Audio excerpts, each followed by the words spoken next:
Welcome to Paperweights, the podcast where two self-proclaimed gym rats and shooting enthusiasts delve into the world of literature with a sprinkle of humor. Although their biceps could crush a walnut, don't let that intimidate you. They also have a nerdy side. Mike and Brandon have a voracious appetite for reading, particularly in the fantasy genre, and they want to share their passion with you. So grab your protein shake and your favorite novel and join us for a humorous and insightful journey into the world of books with Paperweights.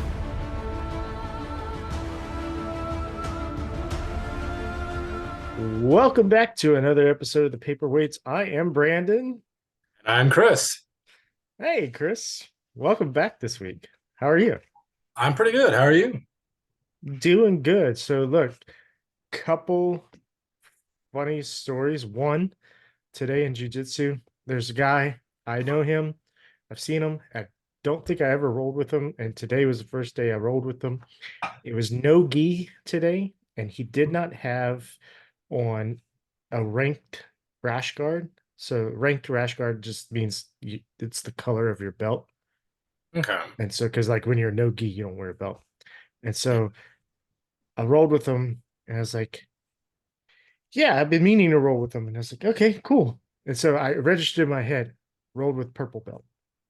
Then when we got home, I went on Facebook, I added him as a friend, and he accepted. And like the last post he had was him getting his brown belt. I was like, okay, so I rolled with a brown belt, not a purple belt. It's just like, Yeah. What else? Go Tigers. They get Go Tigers. Game tomorrow against South Carolina, who they South beat Carolina at noon yesterday. So you now know when we're recording this if you're keeping in line with the Tigers. yes. I'm going out of town this weekend and I won't have the internet. So our usual recording time is not available. Nope. So oh yeah, I got to see Furiosa this week.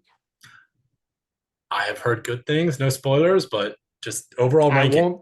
I won't say spoilers. I did really enjoy it. It's probably my second or third. It's probably tied for my second favorite. Mad Max. Yeah, Mad Max films. Yeah, no, it's not I really like the Mad Max franchise, and I think it's actually probably one of my favorite film franchises. You brought that. What was it? It was in what's that name of that game we were playing? Wavelength. That's where you brought it up. Yeah. I like Mad Max, but I'm pretty sure everyone agrees. OG Mad Maxes, it's 2, 1, 3. You think Thunderdome is third? I think so. I mean, don't get me wrong. It's fun. It's one of the more fun ones, but it's kind of like, it's just, I don't know. The first one has a thing to it that's just fun and it builds the world. The second one's like the best. Like, I think we all agree on that one, right? The second one is the best, and I think the second one is actually the first one that were released in the States. And it just released as Road Warrior. I think Fury Road is a better movie than Road Warrior, but that's me. Or at least a better viewing experience. Oh, Fury Road is top. Like, yeah, top experience for a Mad Max. Fury Road is in top 5 best action movies. Oh, there was Die Hard, The Raid. I can't really think of any others that are up there, so it's top 3. There's probably some I'm not thinking of. I mean, John Wick. No, you don't think so? I love John Wick. Don't get me wrong, I love John Wick, but I watched John Wick a couple times. I was like, that's fine. I watched it once, and then someone wanted to watch it. We watched it again. I was like, that was cool. But The Raid, I watched that thing over and over again, man. And I only watched it a couple times. The Raid 2 is the same good action, but the storyline is not as clean. It's like, I forgot the story of Raid 2, but We don't need Yeah. to get into that. No, we don't. We're not here for rating. We're here for Half Blooded Prince. Yes, but so one last thing about Furiosa, it legit like gives it has story. Like it's not just a It's not I delivery show up, quest. I help these couple people, and then I just walk into the sunset or Yeah. ride into the sunset. And I swore when so I didn't look anything up about it at all. I usually don't like read reviews or watch reviews before I go Yeah. see a movie or anything. But I swore when Chris Hemsworth came on, I swore it was Tom Hardy and was like a different like character. And I had completely, for some reason, I had completely forgot that Tom Hardy was in Fury Road. And so I was just like, well, did they advertise that Tom Hardy was like a villain in this? Like, because he acted so much like him. I don't know if you ever saw Peaky Blinders, I'm not. but like some of the ways that Tom Hardy talks in Peaky Blinders, Chris Hemsworth was doing in Furiosa. Yeah. But excellent villain, excellent movie. Um, You just spoiled it. You told me that there's a villain and that Chris Hemsworth plays it, and he acts like Tom Hardy. Just pure spoiler review. it takes place in the wasteland too. Next, you're going to tell me there's cars. There's cars. There's not weapons, aren't Motorcycles. there? Huh? There's no violence, is there? Yes, there's violence. Hey, you know what? I didn't set the damn timer again. So I'll set it now. So yeah, one day I will actually have all my ducks in order. So all right. First things first, after we talked about everything else, was Mudcat Whiskers. Head on over to their website if you want any beard care products. They got beard wash, beard conditioner, beard balm, which is my favorite after I do the wash and conditioner. They have oils and they have butters for your beard. And they have candles. They also have an unscented like they have the oil, all the beard care products. There's also an unscented one. So, if you're a hunter and you can't have all the scents, or if you or somebody you know are allergic to any of the fragrances that go into these types of things, then the unscented might work for you. Mhm. And keep that beard, if that's the reason why you don't keep a beard is because you can't just keep it nice and not itchy because you can't put product in it because all the scents, then go with the unscented. And while you're there at their website, mudcatwhiskers.com, you can use code paperweights and save you 15%. It's not Geico, but I'm sure they're not going to save you order. 15% or more on your car insurance. If you go to the site, could you make your order within 15 minutes or less to save 15%? You could totally. All right. It's a really easy website. I didn't design the website, but it's really easy. So all right. So we're picking up on chapter 21 and we're going to the end of the book here. Yes. So chapter 21, The Unknowable Room. How did you feel about that? You don't want to do it quickly? Yeah. Or I like the names. They like you said in the previous one, they do a good job with the names of this film.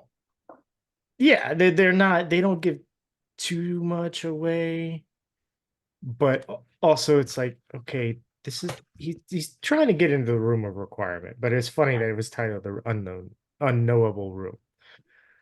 So run through what happens in this chapter, then we'll discuss anything you want. So Hermione is helping Ron fix his essay because he was writing with a pen that his brothers gave him that kept like the opposite of autocorrect. It was supposed to be an autocorrect one that lost its power, so it turned wrong. I guess. Which I just want to see that. Like the only comment I got about that is I want to see that pin in operation. Or like you write, I am going to, or it's like I am going to the store, STOORE, but it only writes one O, even though you're like, and he can't just like erase and go no. It's just it's like magically writing, so they can't just like erase and actually write the correct thing. It's magically just writing whatever they want. So while that's happening, Creature and Dobby both show up to report on Malfoy, and like Creature shows up. No, it just I shows think up they first. Creature shows up first, and then he's like he's giving her his report, and then Dobby shows up and he's like, "But Dobby has this," and I'm like, "Really, Dobby? Like, Creature isn't. You can give all the information you want to Harry Potter because Creature's not going to give actual information." Yeah. Creature's information is like, oh, he looks strong and noble, like a good wizard from a good noble family. He's pure Potter. blood. He's His pure. parents are Lucius and Narcissa. Mhm. Thanks, Creature. I knew this already. um, so Dobby's information at least makes Harry uh, suspect that Malfoy is using the room of requirement. Um, we spoke on it. I really it is funny that Dobby is trying to one up Creature, even though Creature's not really trying to Yeah. do anything. He's like meeting the bare minimum of you told me to get I information on Malfoy. Here's the information on Malfoy. His name is spelled starts with an M. Like, okay, what else do you know? The next letter is A. What else do you know? The third letter is L. yeah, he's just like, you told me to observe him. What did you do? Well, he took a step, and then another step, and then another step, and then it's like, Why did I ask you to do this? I honestly believe the if Creature is ever released, he will kill Harry Potter. That is canon to me. We shall see if that happens. It might actually have happened in some fanfic. So, If you Google my name, you'll find it. I wrote yeah. it. Chris, right? So, next up, Harry tries unsuccessfully to find the room of requirement. Um, I believe in this one, he tried kicking it too. He tried kicking the wall and Yeah, he tried all kinds of things to get in. hurt his foot. Um, So Hermione actually urges him to stop trying to find the room of requirement and to instead work on Slughorn. finding out the information from Slughorn. He's like, no, no, I need to find out about Malfoy. She's like, no, but this is important information for saving the wizarding world. And he's like, nah, nah. Moaning Myrtle shows up and is talking to Harry and mentions that she's like, yeah, but this boy is so alone and he's always crying in the bathroom. And she doesn't like mention who it is. Yeah, And so we but find out. it's Malfoy. Yeah, While while Hermione, I just write Hermy because Hermione is too long to write. So while Hermione and Ron and others go practice for their apparition tests, Harry sneaks. It's it doesn't even say it doesn't even say Harry was wearing his invisibility cloak, but he sneaks up on Goyle and scares him off and tries to enter the room again. And then Tonks comes by, and I put a question mark here because it really seemed odd. Like her behavior seemed odd, like as if it wasn't Tonks. yeah. Nothing in here really implies that it wasn't her, other than she just acted a little off. But she's been kind of off the whole book. I mean, like we find out why later on. Like because I mean, finish the book, like I guess it's not a spoiler because everyone should have read it by now that she's in love with Lupin, and he is like, oh no, I'm dangerous. But yeah, she just has been acting weird the whole book. I mean, I see what you mean by that. Like, it would have been kind of cool if it wasn't actually Tonks. Right. And I didn't But highlight her. I'm trying to. Oh, so let's see. Cause, yeah, this is where he ran into the wall and kicked it, right? Um, and then so he says, "Ouch!" And he was under the invisibility cloak, and it slipped off. And then he says, "Here's Harry," and he spun around, one-legged, and toppled over. There was Tonks walking toward him as though she frequently strolled up this corridor. And he's like, "What are you doing here?" She says, "I came to see Dumbledore." And Harry thought she looked terrible, thinner than usual, her mouse-colored hair lank. So this just hit me right now.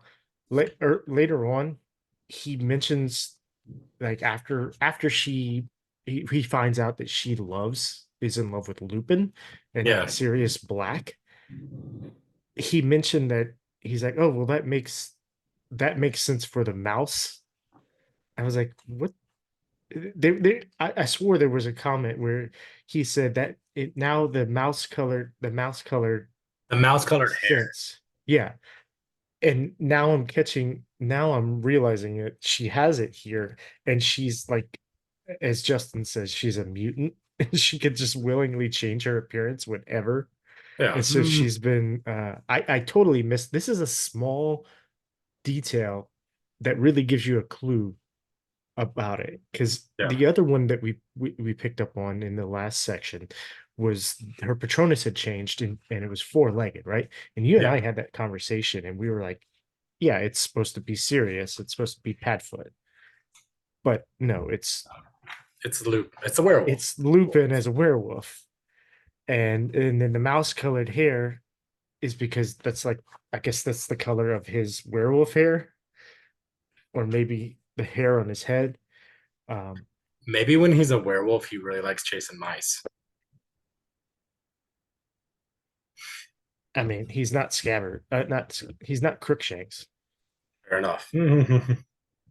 But yeah, and then he goes, well, his office isn't here, it's around the other side by the castle. So this interaction and her appearance being off, I was like, I don't I immediately thought it was somebody that had taken a polyjuice potion.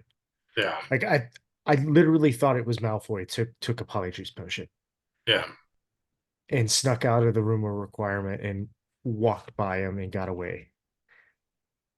So She mentions the order a little bit later on, like how you haven't heard anything from the order. There's more news. The prophet's not up. Like, she mentions stuff that makes it sound like it's, if it's not her, it's someone knowledgeable in this. yeah, But I don't know. Like, I think it's just one maybe. thing I one thing I'm not sure of is like, how many people, like, how public is the Order of the Phoenix, right? Yeah. I don't know. And I don't think the books have established that. Yeah. I would, if I had to guess, it would be like the average person doesn't know about it, but the ministry knows about it and the Death Eaters know about it. It's kind of like almost the ministry's special forces that aren't part of the ministry. So Malfoy, and I'm playing with I just realized that I'm playing with I was a letting you koozie. know. Mm-hmm. Um Your hands were cozy in the koozie. Malfoy would know about the Order. Yeah. Okay, yeah. Um in the end, so as we go on, uh Hermione, so they go practice in Hogsmeade, and Hermione excels at it, and Ron was actually able to do it once Yeah. out, and he came back and he was super excited.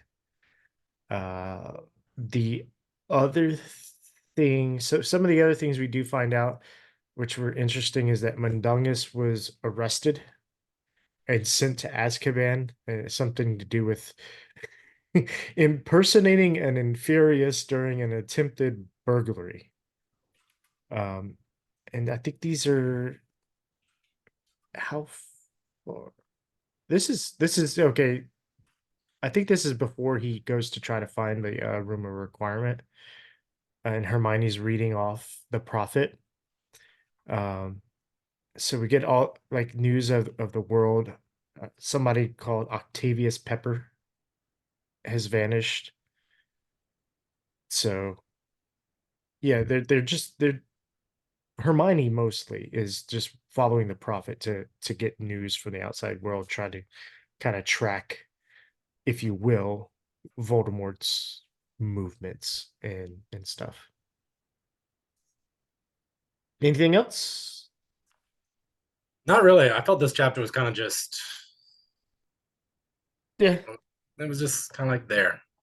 yeah, And there's such good meat later on in this chapter, yeah. This Like, section.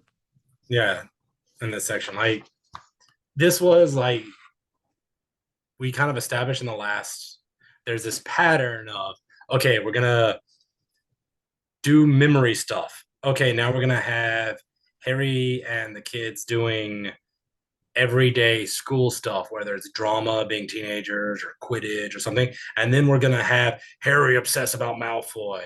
And then we're going to just start the cycle over again. It just does that like 4 times in the book. And I feel as that kind of just Harry's obsessed about Malfoy in this chapter. And out of all of them, this was kind of one that's just kind of like, Yeah, you're super excessive. Yeah, the last 5 chapters of this book, just like they hit.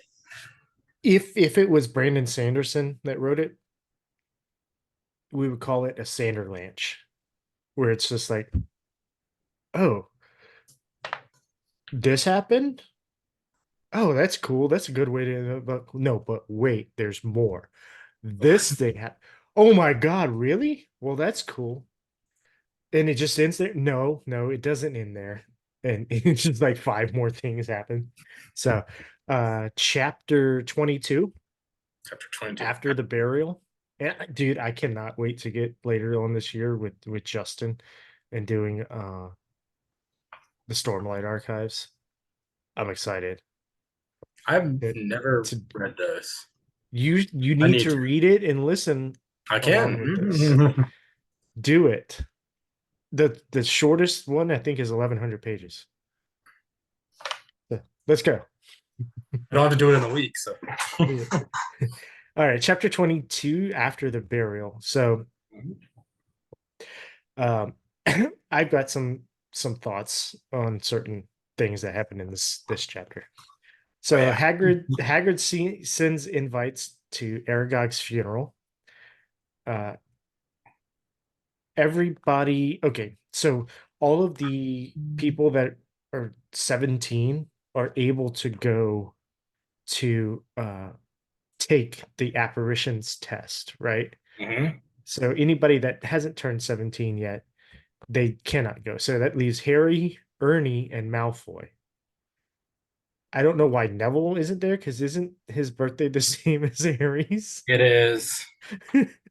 He might. Well, that's in the class. Neville's not in that class. Neville's not in potions class? No. I swore he was. Or There's only he 6 didn't. people in potions class. There's only 6 people? Mhm. Oh, okay. Yeah, it's like the Oh, AP level or even above that.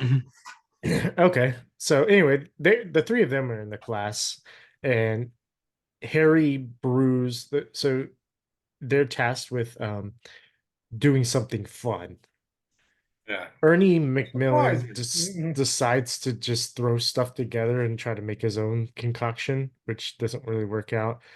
Malfoy just half-heartedly makes something that was very easy. It's like here's some potion. I forgot what he Yeah, it was made, nothing. but Harry on the other hand, brews, thanks to the Half-Blood Prince, a euphoria potion. And Slughorn is super impressed, but at the class ends and Harry's like, Slughorn, don't you want to drink this? But he just like ignores him and pieces the hell out of just He's like, leaves. I'm out. okay, Like, I what know is a what you're trying. euphoria potion? I want to know what a euphoria potion is. Oh, I mean, it's like ecstasy, right? I mean, I'm guessing it's just liquid ecstasy. Is Harry Potter making drugs? That's what I want to know. Yeah. There's no bad So side effects of it. That seems like a very good, like, it's like, hey, I'm having a bad day. Let me have like some bottle of with it. Oh, I'm in a much better mood. Let's have a good, yeah. we're going to a Before party. we Let's not get drunk. Let's just drink this euphoria potion. yeah, there's so many mood altering potions in Harry Potter. It's just like I want to talk about potions these in are general drugs. towards the end because, yeah, I got some comments on potions in general. Before we move any further in this chapter, I want to go back and revisit the invitation. So I think Rowling does a very good job in this book of just making people delivering things just very commonplace. Yeah, And so you're like, who who is they just giving things to random children and saying, "Hey, deliver this to Harry." Like so many people give an item to somebody else and say, "Hey, bring this to Harry Potter." I'm like, why couldn't they just go themselves or like but oh, it really makes you suspect less whenever like, the idea of the in the previous thing with the mead, Rosmerta's mead, yeah, right? It's like, oh, he just said, yeah, I was going to give this as a gift to uh, Dumbledore. And, oh, okay. It yeah, doesn't really make you, it doesn't really set off any alarms to me just because it's so commonplace, right? yeah, yeah. I'll agree with that. Like, from what I remember, it's been a while since I actually read the other Harry Potter books. I mean, I've listened to it, but y'all didn't really y'all didn't bring up anything about. I remember feeling that there was like not a constant flow, but like owls. Owls came and went, and it was pretty periodically, and they would bring stuff. And I remember some books it was like every other chapter, like the owl would drop something off or bring something. Mm-hmm. And this book doesn't have a lot of owls in it, but it does have a No, lot of runners. I don't even think owls have been mentioned at all in this book. At the very beginning, there was some owls and like dropped off the prophet. After that, I don't think since like the first prophet was dropped off, they haven't mentioned the owls. They still talk about the prophet there, but they haven't like, oh, has the owl dropped off the prophet? They're like, no, is the prophet here yet? They're just like the owls, or forget the owls. Yeah. That's what I said the whole time. uh I said, oh fudge. Cornelius Fudge, the previous minister of magic, right? That guy, yeah. Yeah. Yeah, I knew what you meant. Yeah. The audience knew what you meant. Somebody standing in the doorway. No, but I thought I heard sound. I think it was Nora sneezing in her sleep. Well, Can you sneeze in your sleep? I don't know, but you can only hear sound.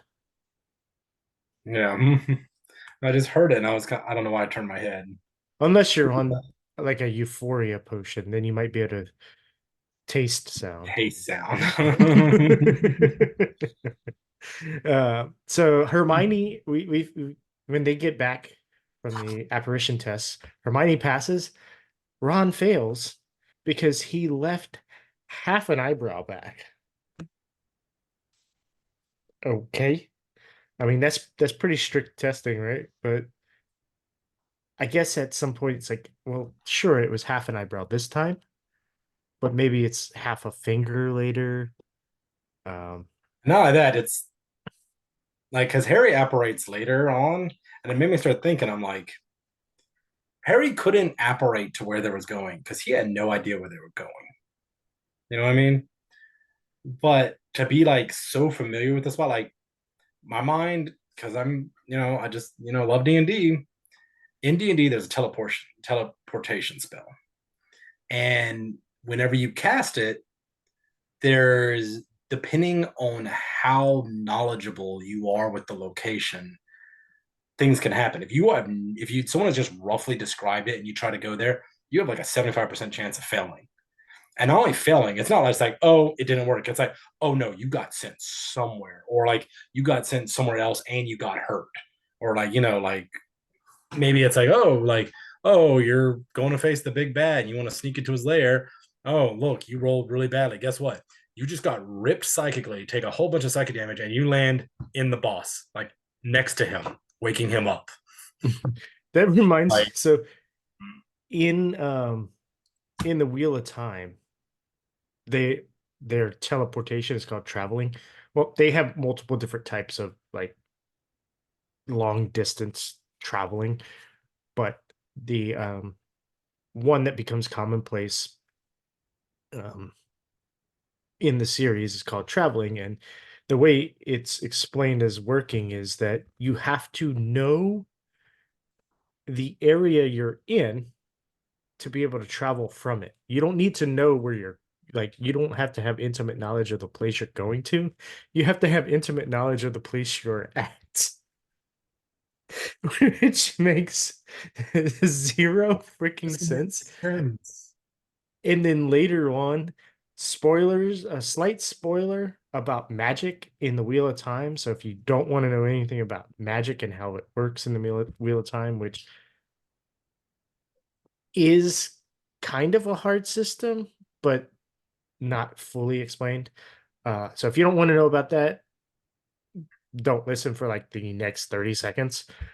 But later on, when Brandon Sanderson took over his writing, and it was in the books that he finished, they were able to do a short jump from a place they don't know to another place and then back. And then they knew, so traveling from one spot makes you learn it more. So if yeah. you've traveled from one spot and you go back to that spot and you travel again, it's more effective. So like in Brandon Sanderson's books, they started just doing a short skip, like a few yards away and then coming back. And now they could go wherever they wanted in the world. I was like, wait, this is a cheat code. Yeah. That's But it's him having fun with the yeah. system. He's like, this is the system you designed. I'm gonna make it. I'm gonna game the system. And Sanderson is Don't hate the awesome with player. magic systems. Yeah. So But yeah, like going back to this, I can get why they're like half an eyebrow, you failed, because like then it's gonna be like, hey, you're teleporting back home, or even it's like, hey, you're teleporting, let's say, to the Ministry of Magic. You've been there. I'm assuming Ron's been there a handful of times. His dad works there, but he doesn't know it insanely well. Good luck making sure you get there in one piece fully, because like if you leave like a foot behind, you're gonna freak out. And then like how are you gonna get back? Like, like who knows what'll happen. yeah. Like the fact they make apparition for something that is so commonplace, so insanely dangerous if you do it slightly wrong Yes. and painful sounding. Like I'm just like, It does sound painful. overall, it's like I'm not gonna bring that up. I was gonna bring up something else. This is at least PG-13, and what I was gonna bring up was not. So we find out, is it later in the chapter? It's early in the chapter. We find out that there are she's reading the Prophet again. And so we find out about the Montgomery sisters, which are just like their brother was attacked by a werewolf, and the rumor is that their mother refused to help the Death Eaters. And so he was 5 and he died in St. Mungo. So that's one, obviously, what's his Finreal. Finreal. yeah, Fenrir Greyback that killed him. And two, we are seeing again Death Eaters threatening families if somebody doesn't do something. Yeah. Uh, so that's more like world building that we're seeing, you know, the Death Eaters and Voldemort affecting the world, and we're getting that through the Prophet. Putting So, cards back in between the chapters. I don't know what you use for bookmarkers, but I use cards. well, I've been reading on my Yeah. Oh Kindle, yeah, you have a Kindle. Yeah, you've been doing it. so it's you can like carry around thousands of books. Yeah. I'm getting more used to reading on it, and it's easy to carry around, and the paper white with the glow and everything. I don't Well, have to have lights on. I can just sit there in the dark and read and not affect like my wife if she's sleeping. So, yeah, my wife's been um, mad at me a few nights this week. do it. My wife's gotten mad at me a few nights this week. Like I'm reading. Can you Leave me finish? Can alone. you turn the light off? Just one more. Let me finish the chapter. Turn the other way. One of these chapters So was surprisingly long, and that's when I said that. And I'm just like, oh God, I'm so sorry. all right, so Hermione suggests that Harry uses the Felix Felicis to help him get the memory out of Slughorn. And he's like, oh my God, that's a great idea, but I don't need 12 hours. I just need a little bit.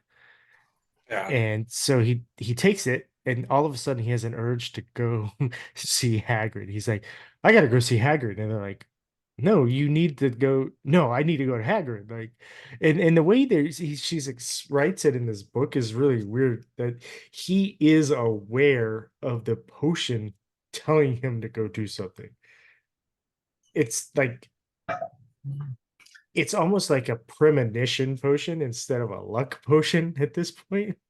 Yeah, it's definitely a potion that is just like, hey, I know how you can get the thing you want because I know all possible outcomes in the world. And if you follow this, like Doctor Strange is there with the time stone saying, like, you gotta go this way, do this. You gotta step on this third step and then spin around, quack like a duck, and jump. So he goes off That's to Hagrid's, and on the way, he runs into Slug there are Horn. 9,000 different ways he could have tried to get the thing from Slug, but you know how many of them worked? One. All right, that's my final So Doctor Strange reference. All right. no, it's fine. It's fine. Spoilers for Doctor Strange and the Yeah. Multiverse of Madness. Or Well, no, this was Infinity in game, War. In or game. Infinity War, yeah, Yeah. Infinity War. So Mhm. he runs into Slughorn and invites Slughorn to go to Aragog's burial. And Slughorn's like, what's Aragog? And he's like, oh, it's this giant spider that talks and everything. He goes, oh my God, their venom is valuable. I could sell it for this many galleons. Like, do you Yeah, think he would let me? Do you think that he would let me um, pilfer it from his dead pet before he buries the pet? Acromantulas. Yeah. Yeah. And Harry's like, I know what I have to do now. I'm like, hold on.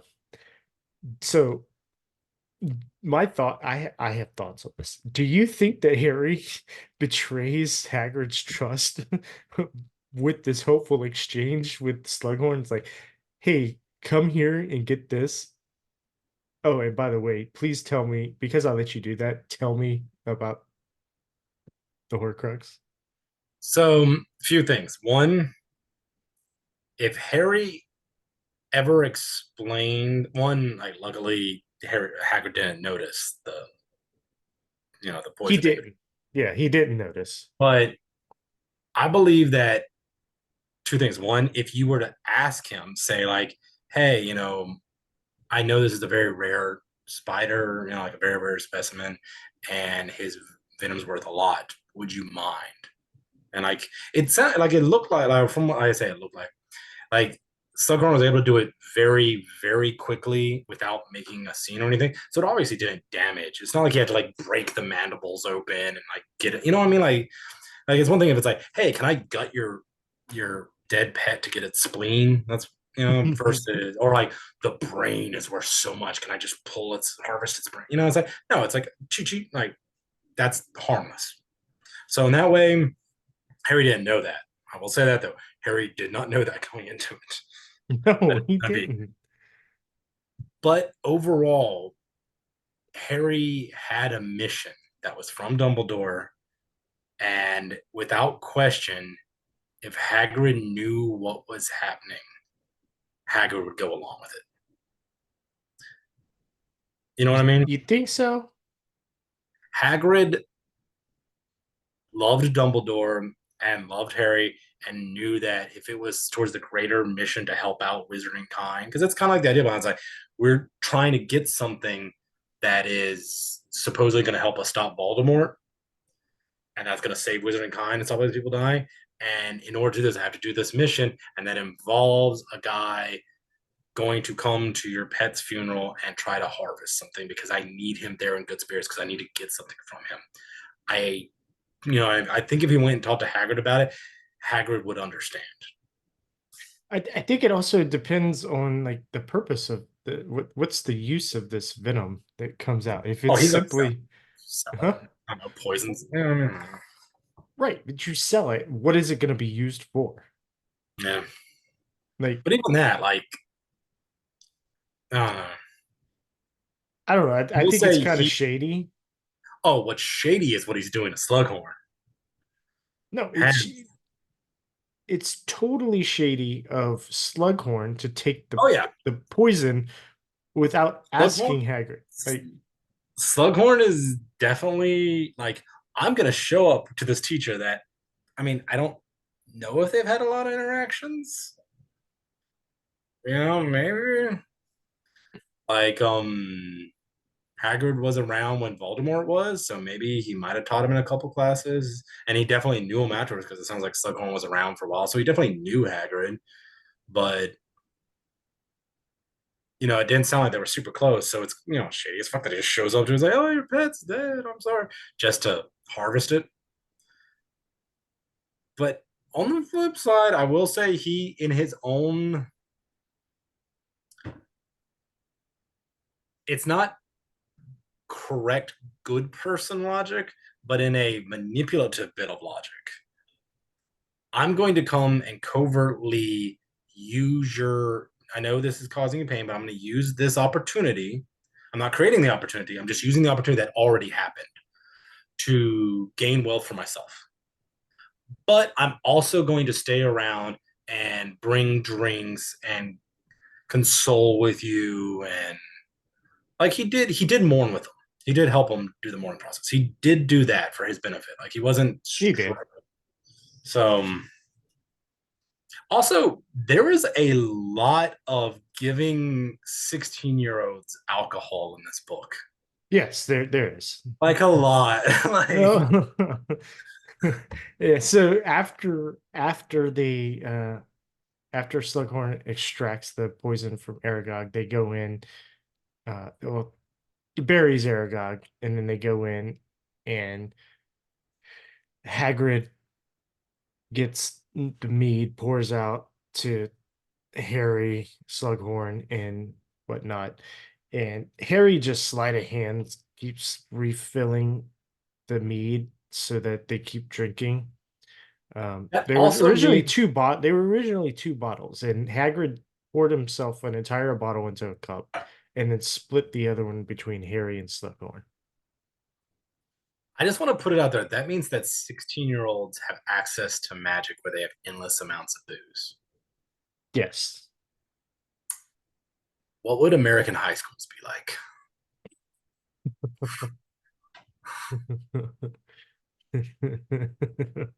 So anyway, yeah, I'm not gonna. they are running around making euphoria potions and endless amounts of booze. Like it's nothing. Like it's just this is what I do. I think that in fact is probably the plot line behind a Euphoria episode. I've never watched the show, but I'm assuming it is. So let's see. While he's doing that, so Hagrid is like, I have had it all tested for poison, he assured Harry, pouring most of the first bottle into one of Hagrid's bucket-sized mugs. Had a house elf taste every bottle after what happened to your poor friend. Oh, wait, no, no, no, no, no, no, not It was Hagrid. Slughorn saying that. Slughorn. Slughorn saying this, correct. Slughorn is saying this. He says, had a house elf taste every bottle after what happened to your poor friend Rupert. I was like, Rupert, he means Ron, He but doesn't care. Rupert is Ron's actor's name. Really? I did not realize that. Yes, Okay, that's awesome. Rupert Grint is Ronald Weasley's actor's name. That is awesome. And And this book so came out after the movies were out, or some of them yeah, were. after the first few movies were out, this had come out. So I looked it up. I was like, did she mistype this? But during this whole book, um Slughorn has not cared about getting Ron's name correct. No, he doesn't give a. Um, but this is a total nod to the actor. But I do like later on Runel Waslav or You whatever. wrote that with that pen. Yeah. I think his I brother like just that. faulty At that voice. point, I like Harry was like, no, that's what my friends call me. When he's telling Stave, he's like, oh, then who is Runel Waslav? He's like, oh, that's a nickname. Something my friends call me. That's I know what a nickname is, Potter. You That's get right. detention for the rest of the year. So, um, during at Harry refills the mead, gets slug drunk, uh, brings up Lily Potter. I don't I don't Mhm. remember. I I'm sorry. I don't remember the conversation about Lily Potter. I just wrote a note, brings up Lily Potter, and hope to God I remembered, and I don't.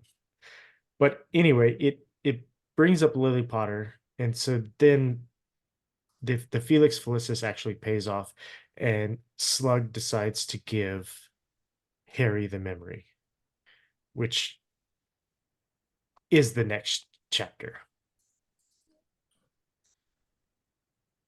Are you looking up that? Yeah.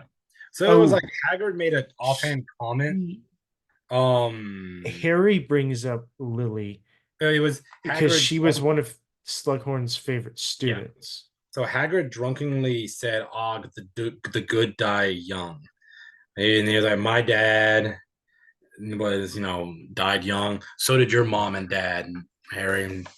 And he like, and they're like singing and he starts singing, a song, go back to singing. Slughorn, is also in his cups, and he's like, oh yeah, it's terrible, terrible news. And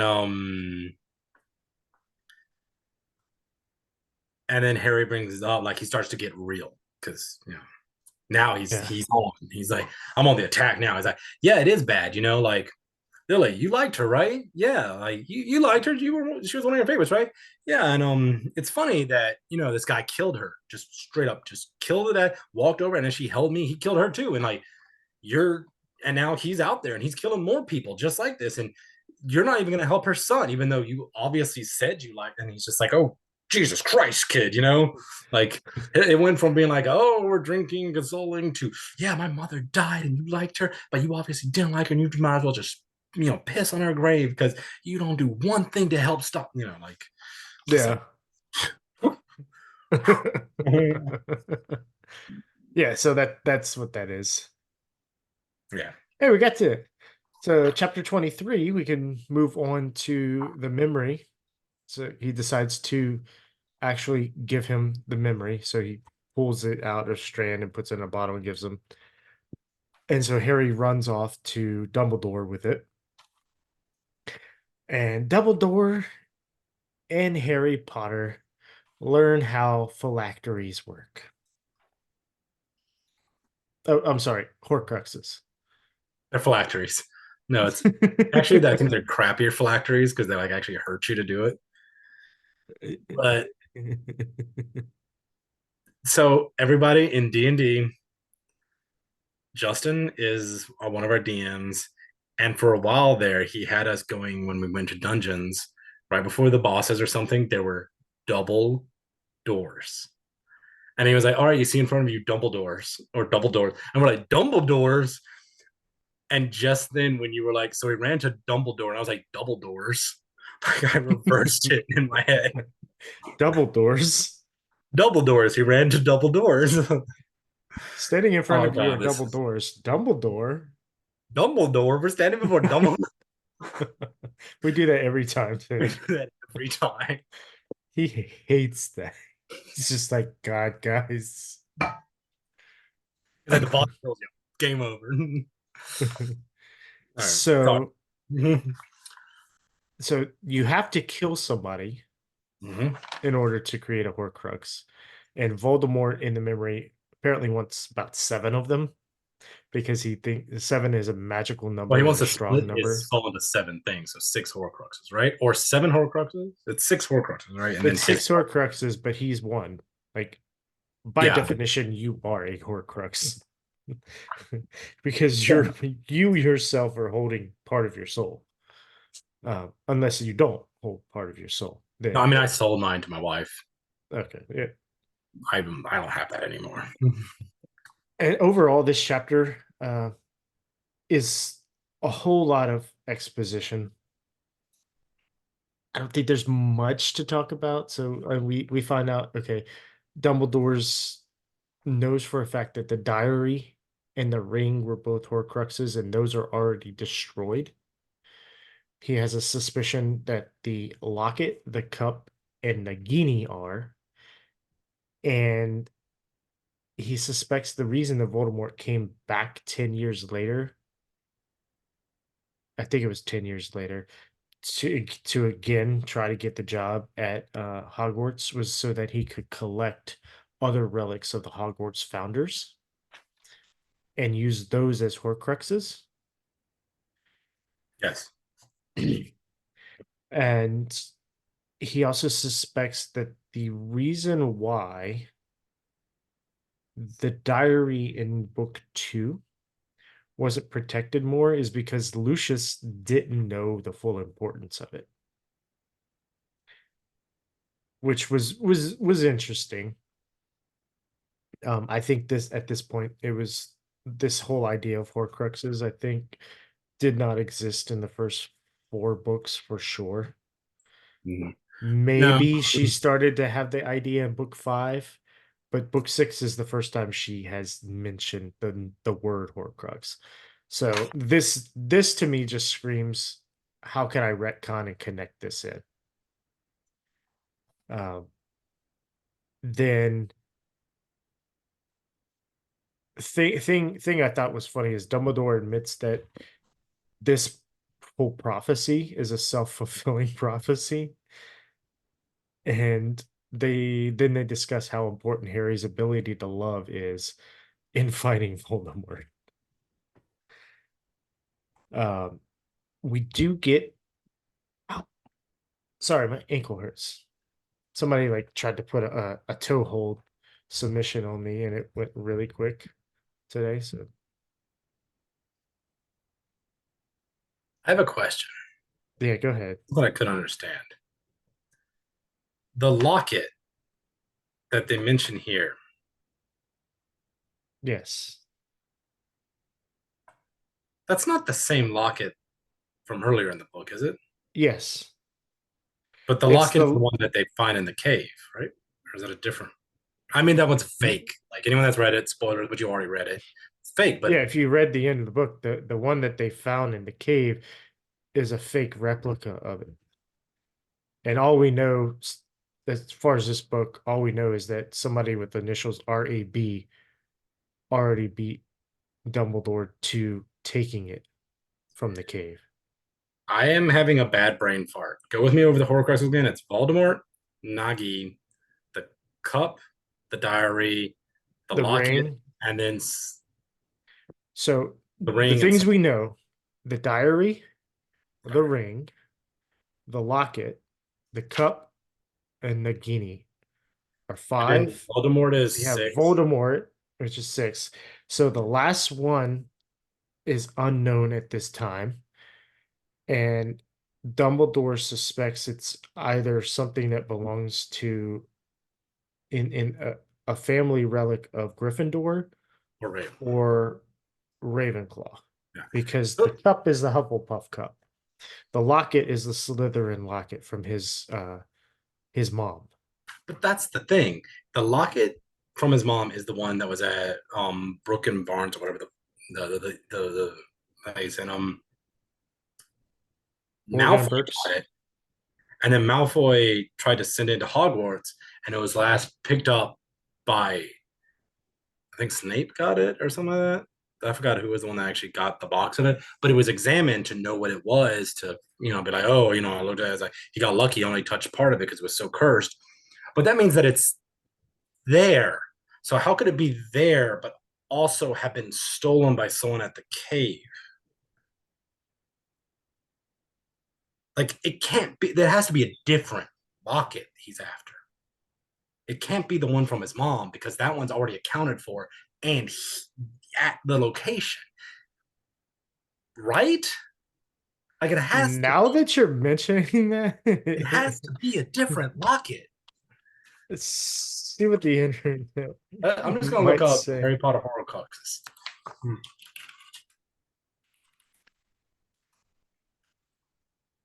Oh, by the way, if you're following along, do not Google the locket. Yeah, You will be there's spoiled.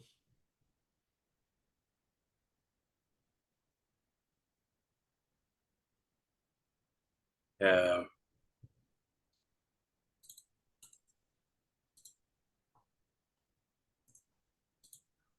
Let's locket that.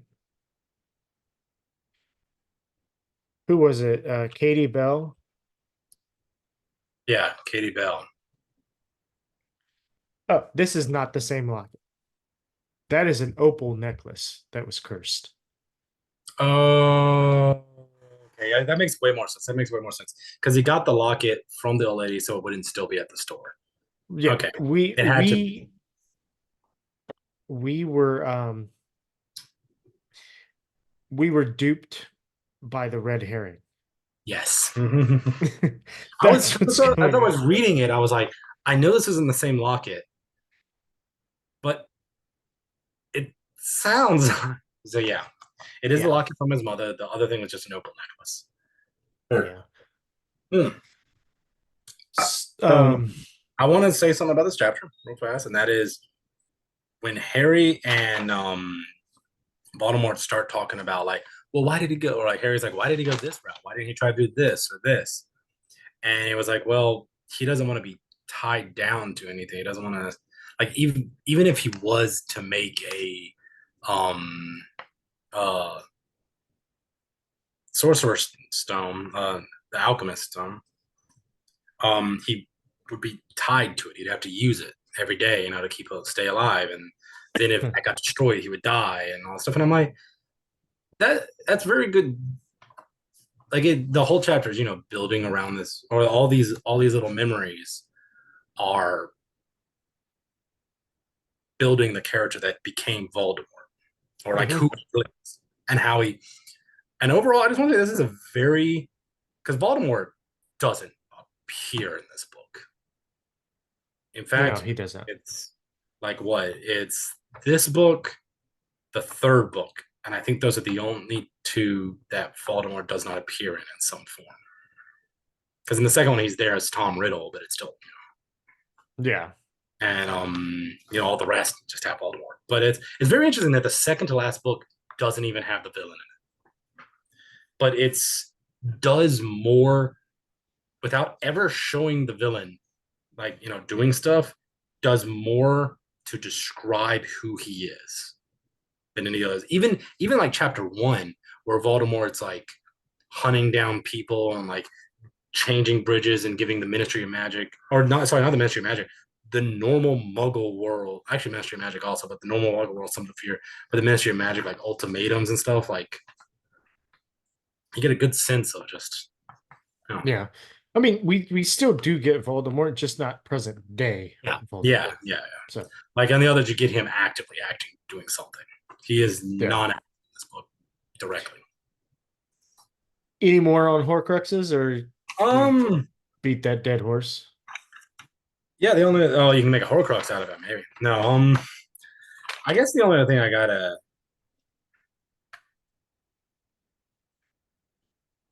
there is two things. One, I want to know if it's got to be something more than just killing somebody, right? Because like, I mean, there's got to be like advanced magic beyond that. And that Well, means that there is. I think just it's a requirement. It's a yeah, sacrificial requirement for it to happen. yeah.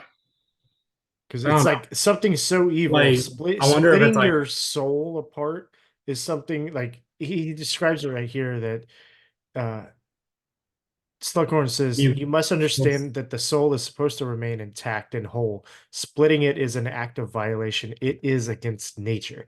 So this idea of creating one requires something so heinous, so sacrificial to Yeah, the world, to nature, for it to occur. I guess my thing is like let's say I was to make a Horcrux. I was like, I'm gonna make a Horcrux.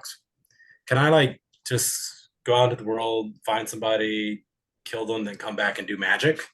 Or do I need the person there while I'm doing the magic? I guess is what I'm saying. Like, I is it don't one know. of just I'm like thinking of Child's Play movie where he's during the storm, he's casting the yeah? spell on the body to transfer the soul. That's what I'm thinking.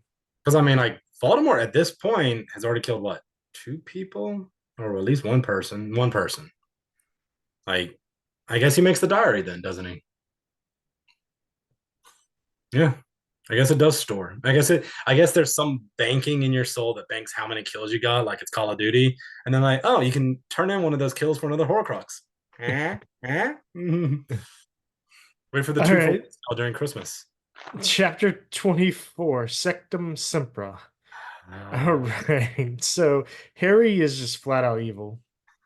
Like in this chapter, he has no remorse, and and people quickly forget that he did a heinous evil act and then start celebrating the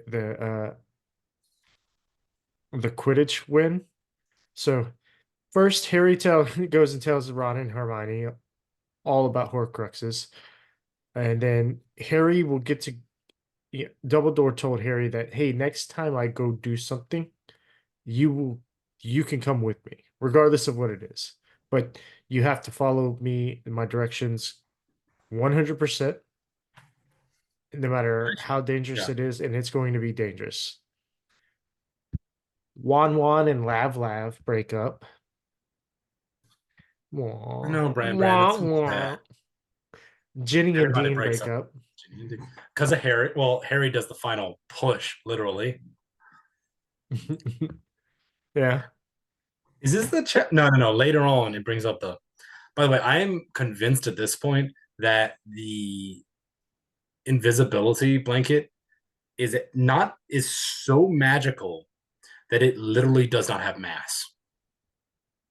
probably. That it can literally like if you just were like you just put in a thimble and it's weightless. And then it expands to whatever size you need. If you need to hide your house, it'll hide it. Like I'm 100% convinced of that now. Don't say that with everything going on. Yeah. So Katie Bell returns, and she can't remember much of what happened. Harry then contemplates asking Ginny out, or asking Ron if he can ask Ginny out, and considers using the Felix potion to do so. It's like, maybe if I use this, I'll be lucky enough that Ron's like, yeah, go ahead and snog my sister. Does he want to take it to get lucky? Sorry. Okay, so prior to the Quidditch final with I have some thoughts on the Quidditch too. Prior to the Quidditch final with Ravenclaw, Harry goes to Malfoy's dot on the map. Yes. He gets caught spying on him and Myrtle. He then dodges a Cruciatus curse coming from No. uh, Malfoy, and then hits Malfoy with Sectum Sempra, which is a spell he had no clue what it did, and all he knew was that it said for your enemies. I will defend Harry Potter on this one after you're done. And it slices the crap out of Malfoy, and he's bleeding out. And Snape walks in and then saves Malfoy's life, recognizes the spell, orders he orders Harry to give him all of his books. And he's like, go get all your books. And this I got confused in this because I was like, wait, he told him to give him all this stuff, but how did he run off and like Snape's not there watching him go Hey, throw the book into the room of requirement and then come back? So he goes and does that, takes Harry's book, gives it all to uh Snape, and Snape's like, this is the potions book you've been using all semester. This is the one you bought from the bookstore. He's like, yeah. He's like, well, why does it say property of Runel Waslip? And this is where he goes, oh, that's my nickname. You know, what my friends call me instead of my name. And because of that, and because he suspects that he's lying, Snape decides to give him detention every Saturday morning for the rest of the semester. I will. Two things. One, I'm going to defend Harry because up to that point, the prince, or that now the prince, the Half-Blood Prince, his writings have been at worst pranks. So when you're like, use this on an enemy, this is a prank. That's the person's not going to enjoy, but it's a prank, not a straight up magical invisible sword slashes the crap out of you, you know? So, but also at this point, Harry should have been like, why is he looking specifically at my potions thing after asking about this spell? And not only that, it's not even Harry, it's Hermione who should have put that together. Why? Because Hermione's smarter than the rest of them. But was Hermione there? No. No, but he told Hermione about everything. It always says he tells. Oh, Like the fact that he double checked the potion book. This goes back to a thing I had earlier, which it's a good thing he didn't do it, but at the same time, I think he should have. Still, because it would have been fine. He should have died. There has to be a magical spell to do this. And where you just say, like, copy the writing from this book into this book, or just make a copy of this book. Because the potions book is not magical. Because, Hermione did all kinds of stuff to make sure it wasn't magical. So there has to be replication spells and things like that. Like he needed it was so valuable to him and so good to him. Not only that, Ron was trying to cheat using it also. Why didn't he just copy all of the like handwritten notes from that book into Ron's book also? Or just make a duplicate copy of it and say, hey Ron, here, you have this one. Like there were yeah. so many ways where it's just like this book is insanely valuable. And this I'm gonna go on a tangent, and this is a tangent I want to do later, but I'm gonna do it right now, and I'm just gonna be brief about it though. My God, did Snape waste his life? Snape is obviously a prodigy at potions. One of the like there it's like no one in the book in any form is better than him. There's probably better potion people out there that I have not mentioned, but he's better than the people that write in the book. He does things that Stockholm, is obviously ahead of Stockholm. And that was when he was in school. Imagine if he kept with it. Like, he should have been doing that. And potions are insanely powerful in this world. Like, why the hell didn't Lord Voldemort just have him sitting back making vats of Felix, whatever the hell it is, and giving all of his Death Eaters luck when they're about to go do, you know what I mean? Like, there is a million ways that a person who is the best person around, prodigy young person, could have in potions, could have spent his life. But I mean, don't get me wrong, my mom's a teacher. I love teachers, but he chose to become a teacher, and like, and he didn't even do it to become a like he did it like he backdoored into it. It's not like that was even what he was going to be. And honestly, I really blame Voldemort. Voldemort should have kept him back and just been like, no, oh my god, you are so good at making potions. Make potions for me. So Like, counterpoint to this, he is a known former Death Eater. mm-hmm. He is an ex-con. Go to previous before, like even before Voldemort was defeated, back when, like, think about this. So Voldemort was defeated because he overheard the prophecy and they went and confronted James and Sirius, and the fact that or James and Lily, and the fact that he killed Lily is what turned Snape to come back and actually try to, because he was sent to try to. It sounded like he was sent to talk to Dumbledore about possibly becoming a teacher, but Dumbledore at that point would not have taken him because he was a known Death Eater or suspected Death Eater. But he came back afterwards because, after he accidentally caused Lily's death, being like, oh my God, here's everything. I'm so sorry. And he's like, all right, come on. And he's like, all right, I'm going to fake like I am spying for Voldemort, but come on for, like all that. That never would have happened if Voldemort just said, no, I don't need you in the field because you can shoot a curse, but everyone else can shoot a curse. I need you here because you can make these potions no one else can. It actually really fits with Voldemort's character, who is very, I don't need anyone super powerful else around me, and I am super arrogant, and, so it fits, but it was a waste.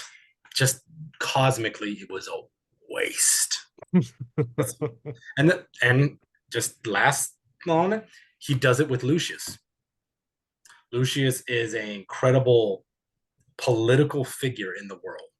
Even though he's known to have been a previous Death Eater, he has large amounts of wealth, large amounts of influence. He should never have been put on the front line of the ministry, because then you just waste that asset. But Voldemort does not, and the over and over again shows he does not care about wasting the assets of his people. But there's a few where it's like, but I mean, if all the villains did everything perfect, they never get defeated. So I'm all fine. Yeah. Wait, all right, I'm off my soapbox. Okay, so before we move into the Quidditch part, funny story dealing with sports. Today, when I went to jiu-jitsu and I walked into the locker room, I've been going into jiu-jitsu for almost 3 years now, and I have never run into the little bench in the locker room. There's this little bench that's in the locker room. It's a little wood, and it's bolted to the floor. I walked in, Oh, it's and bolted. there's one person in the locker room, and he's a black belt. He's also my dentist. And I walk in, my knee hits the end of the bench.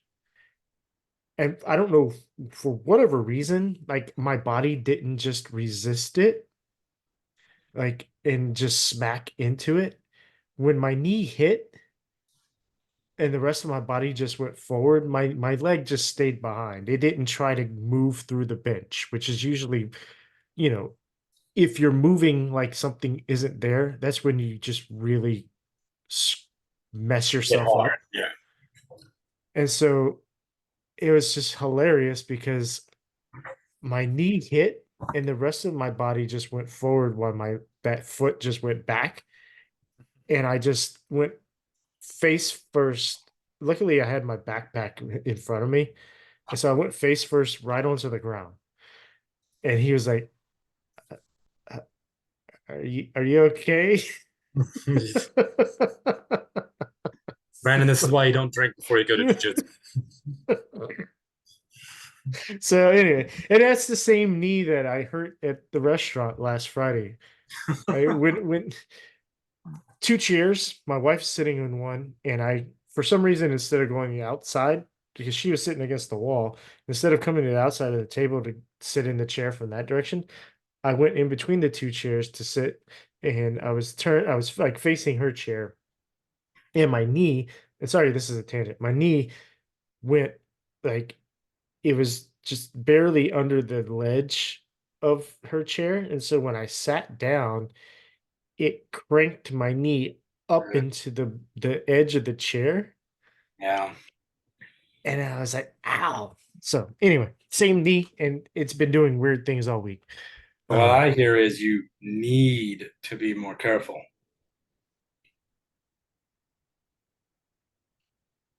All right, let's You know, shake them and go to the next one. Hey, guess what? It's a knee slapper. All right. So I the Quidditch apologize game, for nothing. Harry misses the Quidditch game because of practice, or not practice, detention. Uh, Ginny moved to Seeker. Then Dean took Ginny's place as Chaser. And we find out that Gryffindor won by just enough points to win the cup. And afterwards, in the celebration, Harry kisses Ginny. So, a couple things here.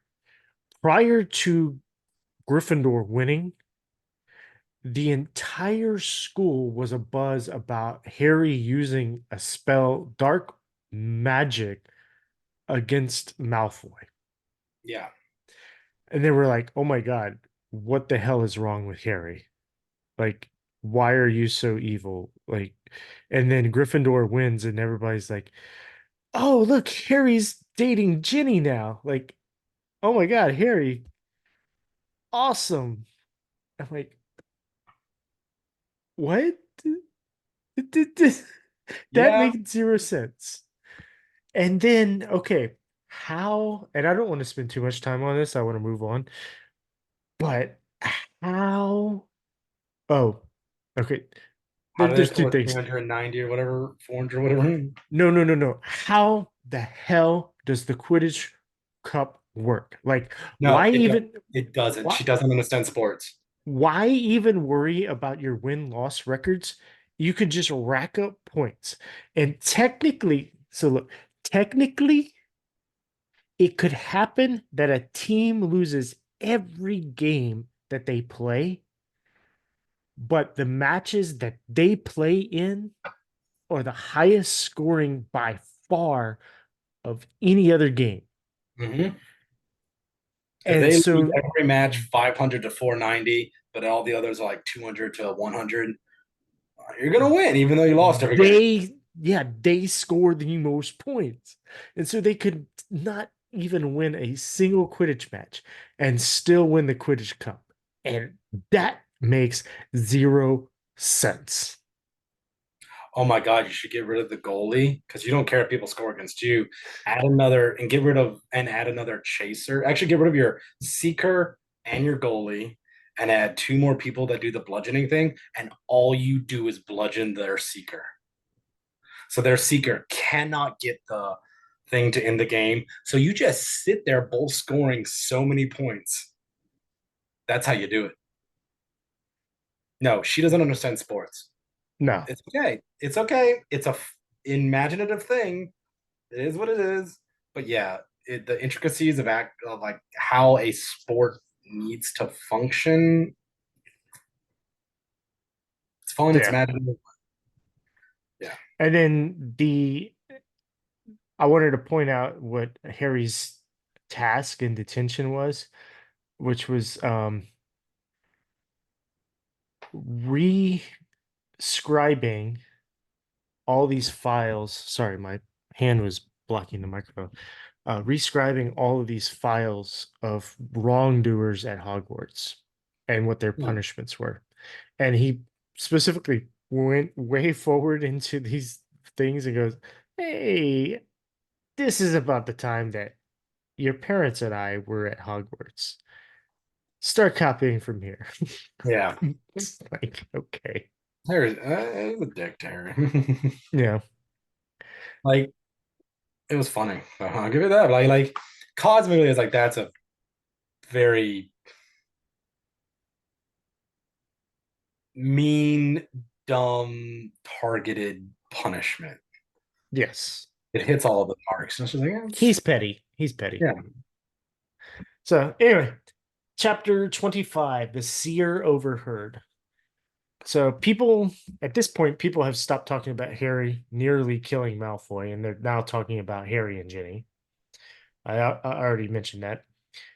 Harry is invited to Dumbledore's office again, and on the way, he hears Trelawney getting booted from the room of requirement. So he stops and has a conversation with her and invites her to go to Dumbledore with him to tell Dumbledore of her experience. Like, you can back me up that Malfoy booted you out of the room of requirement.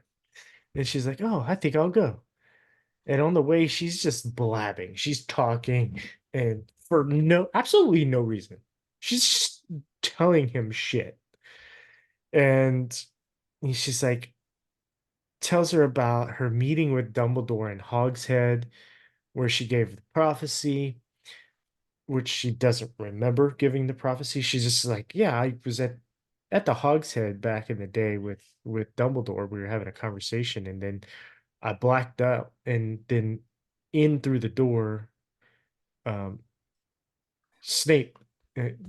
She was interrupted. They were interrupted by Snape, which is spy who was spying on her. And then Harry gets angry with Dumbledore, not telling him that Snape overheard the prophecy. And he's like, I'm angry now because that's why my parents died, because Snape told the prophecy to Voldemort. And then he was like, okay, all this stuff that Voldemort went on to find, you know, Harry and killed his parents and whatnot. I learned a new word, jocularly, which just means like jokingly. Yeah. Um,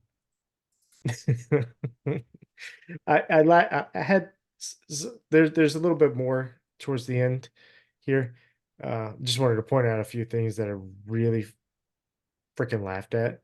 Romilda Vane kept asking if it was true that um, Ron had a hippogriff tattooed across his chest. No, that Harry had one. That let's She see, was asking Ginny. Ginny if Harry had one. And she's like, no, he has a dragon. Oh yeah, he's got the Hungarian horntail, which is much more macho. He's like, oh, what did you tell her that Ron got? He goes, a pygmy puff, but I didn't say where. It's a very PG-13 book. Hermione's prediction, should she come? I just want to say that implies that because Ginny and Harry are going out, Ginny has seen him at least shirtless. Like, I don't want to get very much more than PG-13, but I'm just gonna say, like, I have, like the women I've, been with, even like, in the high school and stuff, when I got to a point where it's like, if you see me shirtless because we're dating, like it's one thing if it's like, hey, we went swimming and you saw, but it's like specifically Romilda Vane's like, oh my God, you're, because Romilda Vane was heartbroken that she saw Ginny kissing him and that they're going out. So it's obviously like, oh my God, you're going out with him. Is this true? Like, I don't know. Or at least Romilda Vane thinks that's what's happening. Yeah. He doesn't actually say that is what happens, just. By the way, it is now canon in my brain that after the seventh book, because, well, I'm not going to spoil anything, but it is canon in my mind that after the seventh book, Harry does get that tattoo. He should. I believe it. It's like So Hermione brings up the topic of who the Half-Blood Prince is again, because she's been researching it. She's like, hear me out. It's this lady named Eileen Prince, who is captain of the Hogwarts Gobstone team. And her, let's see, she, her father was a wizard whose surname was Prince, and her mother was a muggle. So she was a half-blood prince. And he's like, I thought she was full-blooded. no, it literally says right here. Oh, Her father was a wizard whose surname was Prince, and her mother was a muggle, and it made her a half-blood prince. okay. If two, I don't want to use the slur, but I'm going to, mudbloods had a kid and the kid does magic, does that make the kid full blood? Like a pure blood?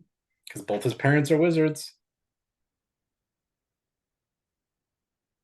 No, then he's not. They're not pure blood.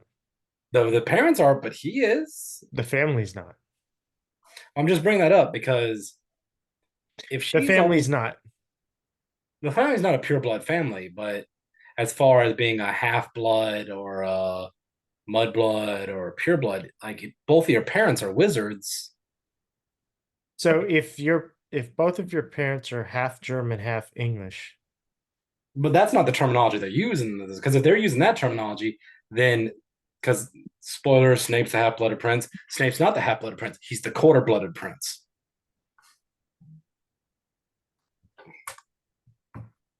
maybe. So Or logic. anyway, She used to write a book about logic. The wizarding world logic. but his mom's a prince, But and he's so only half of his blood is prince. a well, his mom's only a half-blooded prince. His mom is still a prince. And half of his blood comes from his mom, and his mom was a prince, so half of him is a prince. Ah, So I anyway, disagree. Not on that, just like the terminology that they use. yeah. Anyway, um, so Dumbledore tells Harry that he found another Horcrux in a cave where Tom Riddle tortured other orphans. That was part of that orphanage memory we got.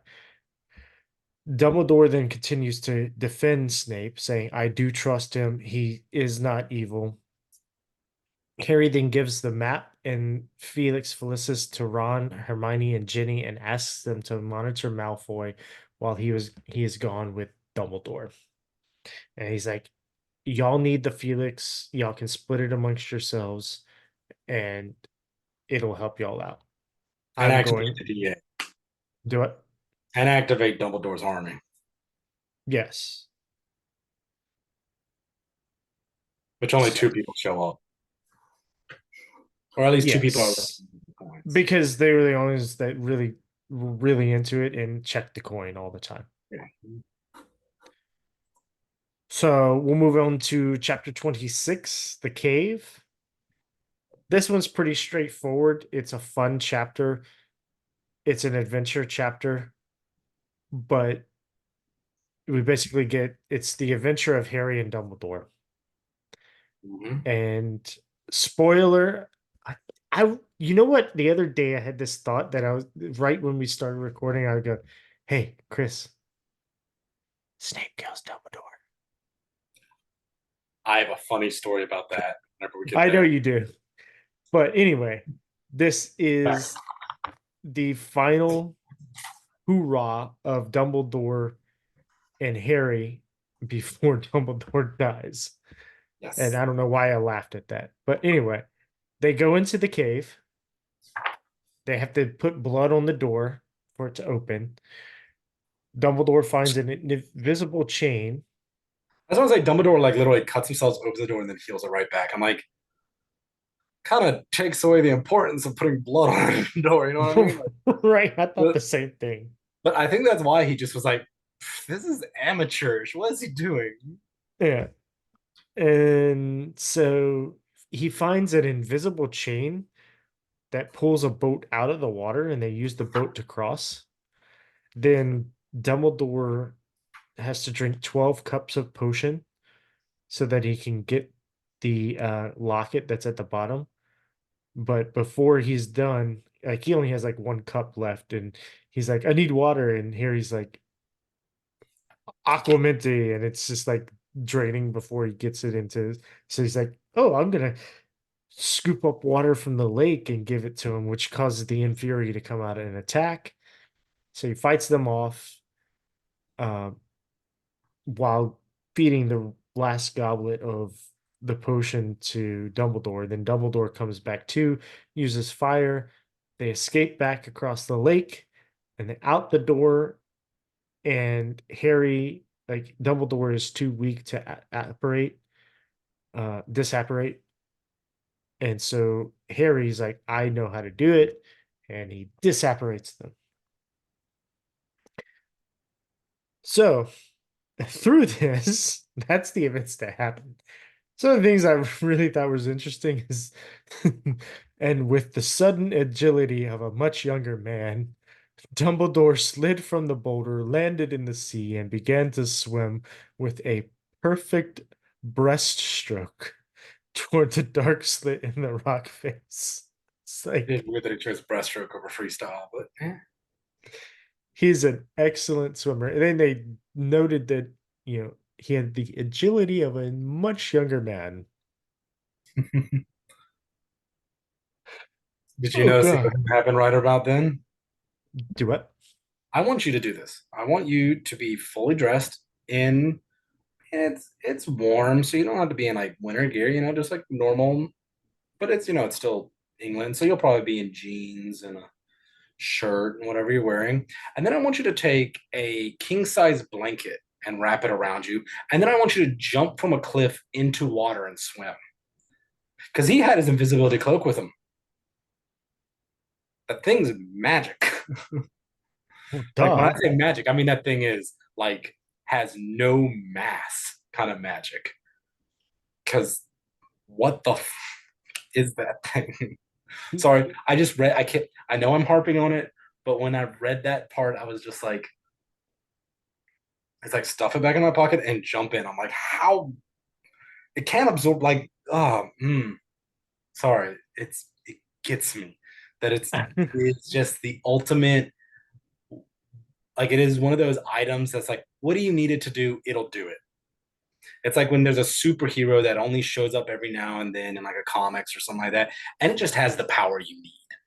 Or like a legion thing that has hidden powers and then one of them just activates and happens to be what you need in that situation. Like it's just I feel like that's the invisibility cloak. It's just, hey, what do you how invisible how many people, how big, how do you need it there? Like we got you. Sorry, Yeah. but yeah, like what else did you find out funny about this? Uh, so Dumbledore, he basically is boasting to Harry about his how much more powerful he is than Harry. He's like, he says Voldemort will not have cared about the weight, but about the amount of magical power that crossed his lake. I rather think an enchantment will have been placed upon this boat so that only one wizard at a time will be able to sail it. But then I do not think you will count, Harry. You are underage and unqualified.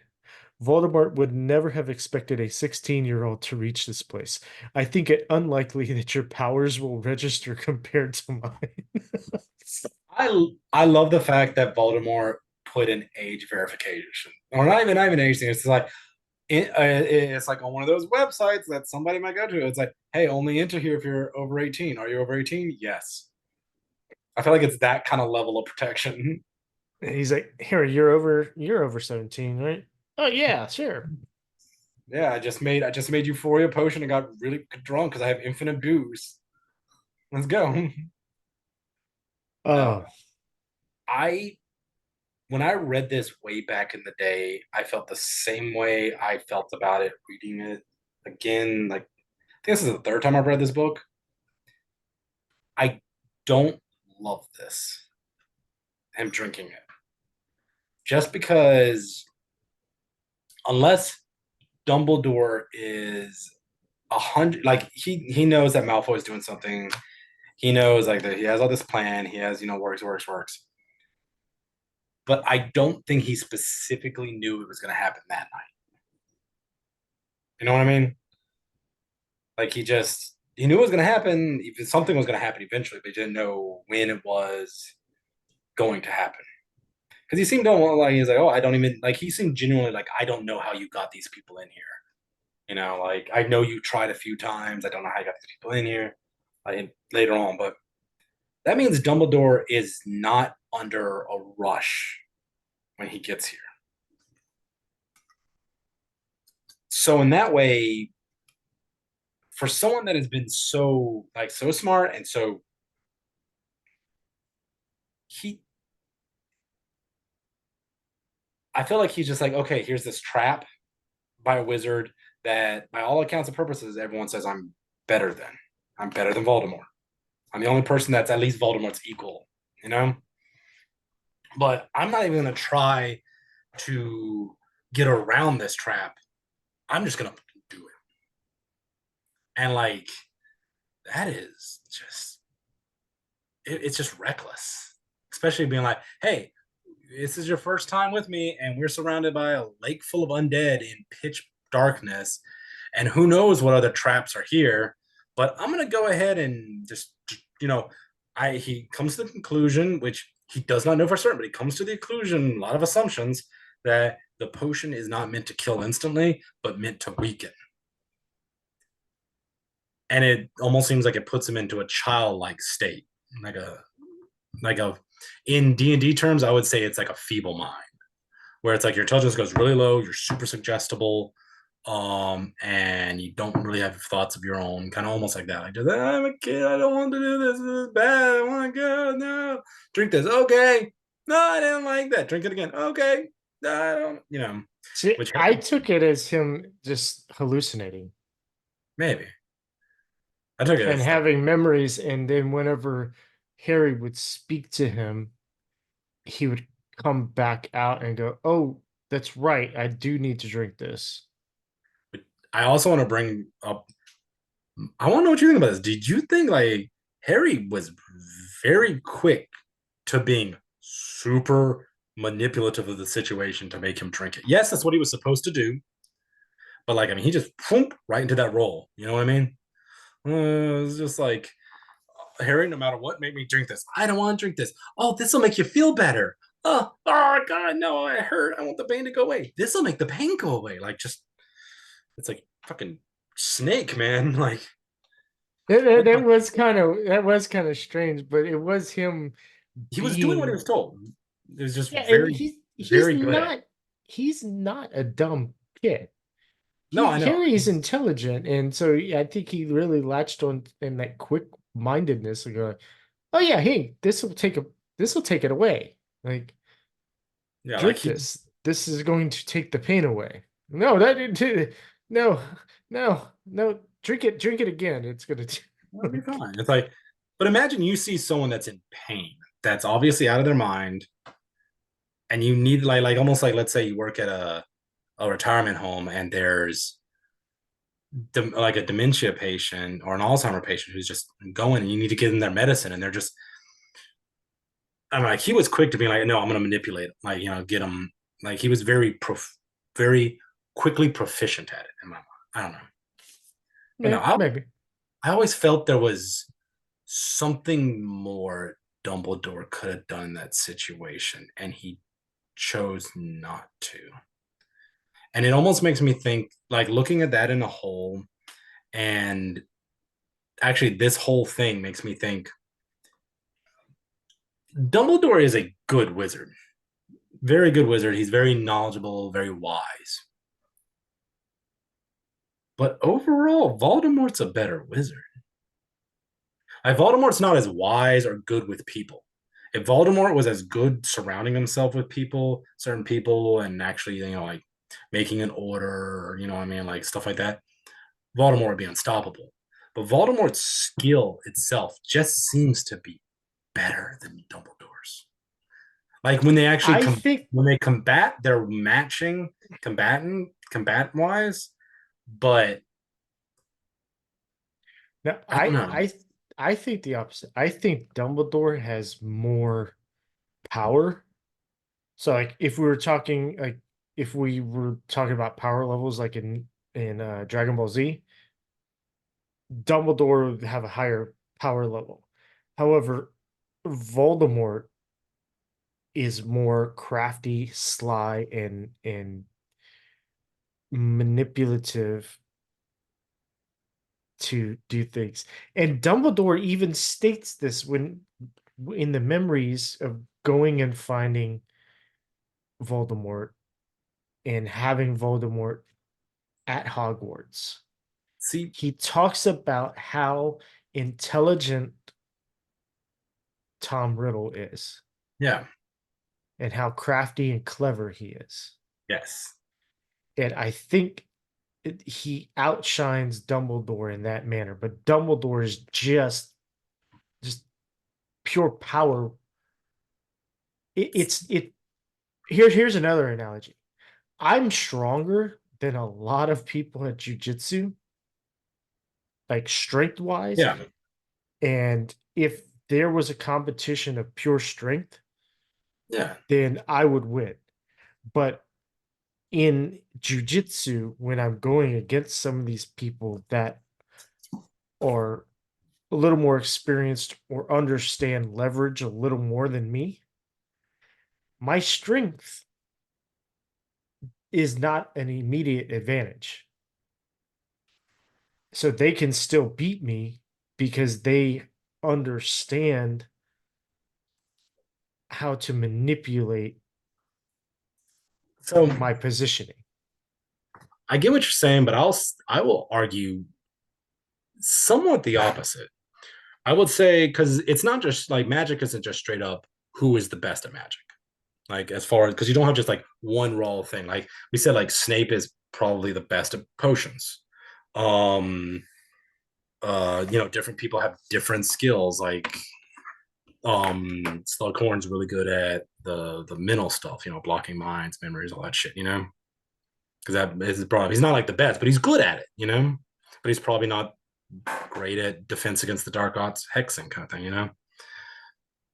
I believe when it comes to overall abilities, enchanting, controlling people's minds, I think about like Voldemort is controlling thousands of undeads on top of everything else. He's doing.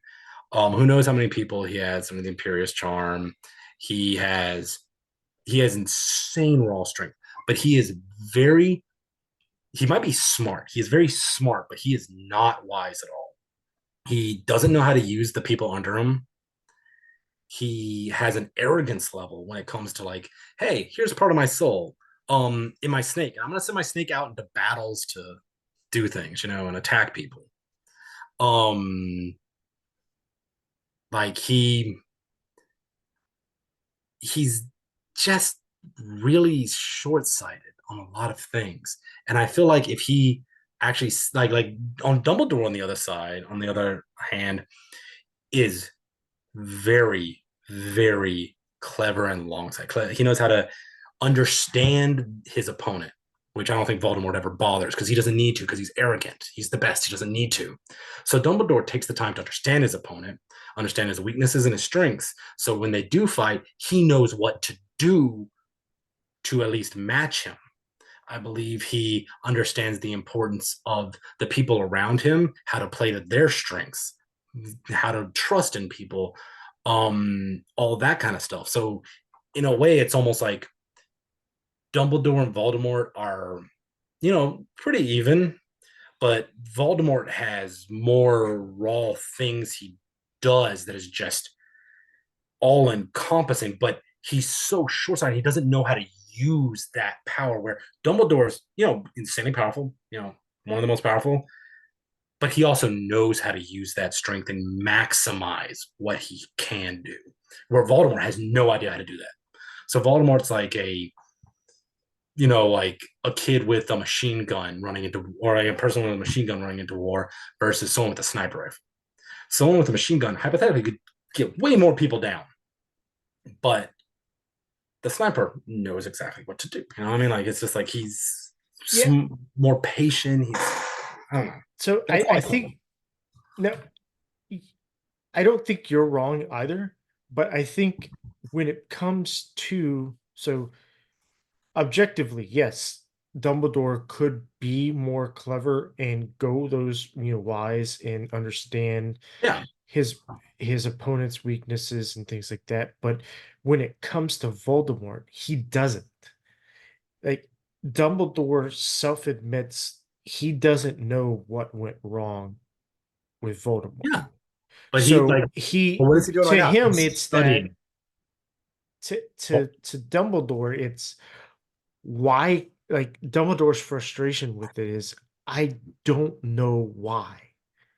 And it's something that blocks him and gives Voldemort that advantage over Dumbledore. I'm actually gonna. But Voldemort doesn't quite know that either, because Well, Voldemort doesn't care about his opponents. He kind of fears Dumbledore.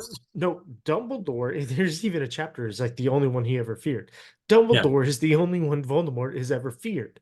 Yeah. But at the same time, I think Voldemort is the only one that Dumbledore has ever feared. Yeah. And it's not stated in the book, but there's a blind spot that Dumbledore has towards Voldemort, and a missing piece for understanding him that causes this weakness in Dumbledore versus Voldemort. And I think that's why, and I'm not going to go too much, but I think that's why Dumbledore hatched that plan for him to be killed. So my thought on that is, I actually believe I agree with what you're saying, except for the fact I feel like it supports my argument. Where in this book, the entire time they're doing the memories, everything. Heck, even before they even get there with the wizened black hand, before the book ever begins, Dumbledore is already making correct assumptions about the history, the mindset, and the actions of Voldemort. Yes, but it's 15, 13, 17 years late. I know, but I'm saying, like, that kind of stuff is something Voldemort has never bothered to do. He fears Dumbledore, but he's not deathly afraid of Dumbledore, if that makes sense. He's scared of Dumbledore. He doesn't want to fight Dumbledore, but he's also like not. It's not like, hey, you can't attack these people because Dumbledore might attack you. You know what I mean? Like, he's like, Voldemort doesn't plan things. no, Voldemort doesn't. People underneath him plan things. But even their plans, like, they never have really big plans. Like, take his plan to get into to kill Dumbledore. It's like, what's your plan to kill Dumbledore? I'm gonna tell this kid that he has to, or I'm gonna kill him and his family. That's not a plan. That is just nonsense. And then, like, telling Snape, it's like, yeah, I want you to know this is happening too, because he's probably gonna fail. So, like, that's not a plan either. That's just saying, like, hey, I want you to do these actions. You figure it out. You figure it out. It's not planning that, nor really the people under him.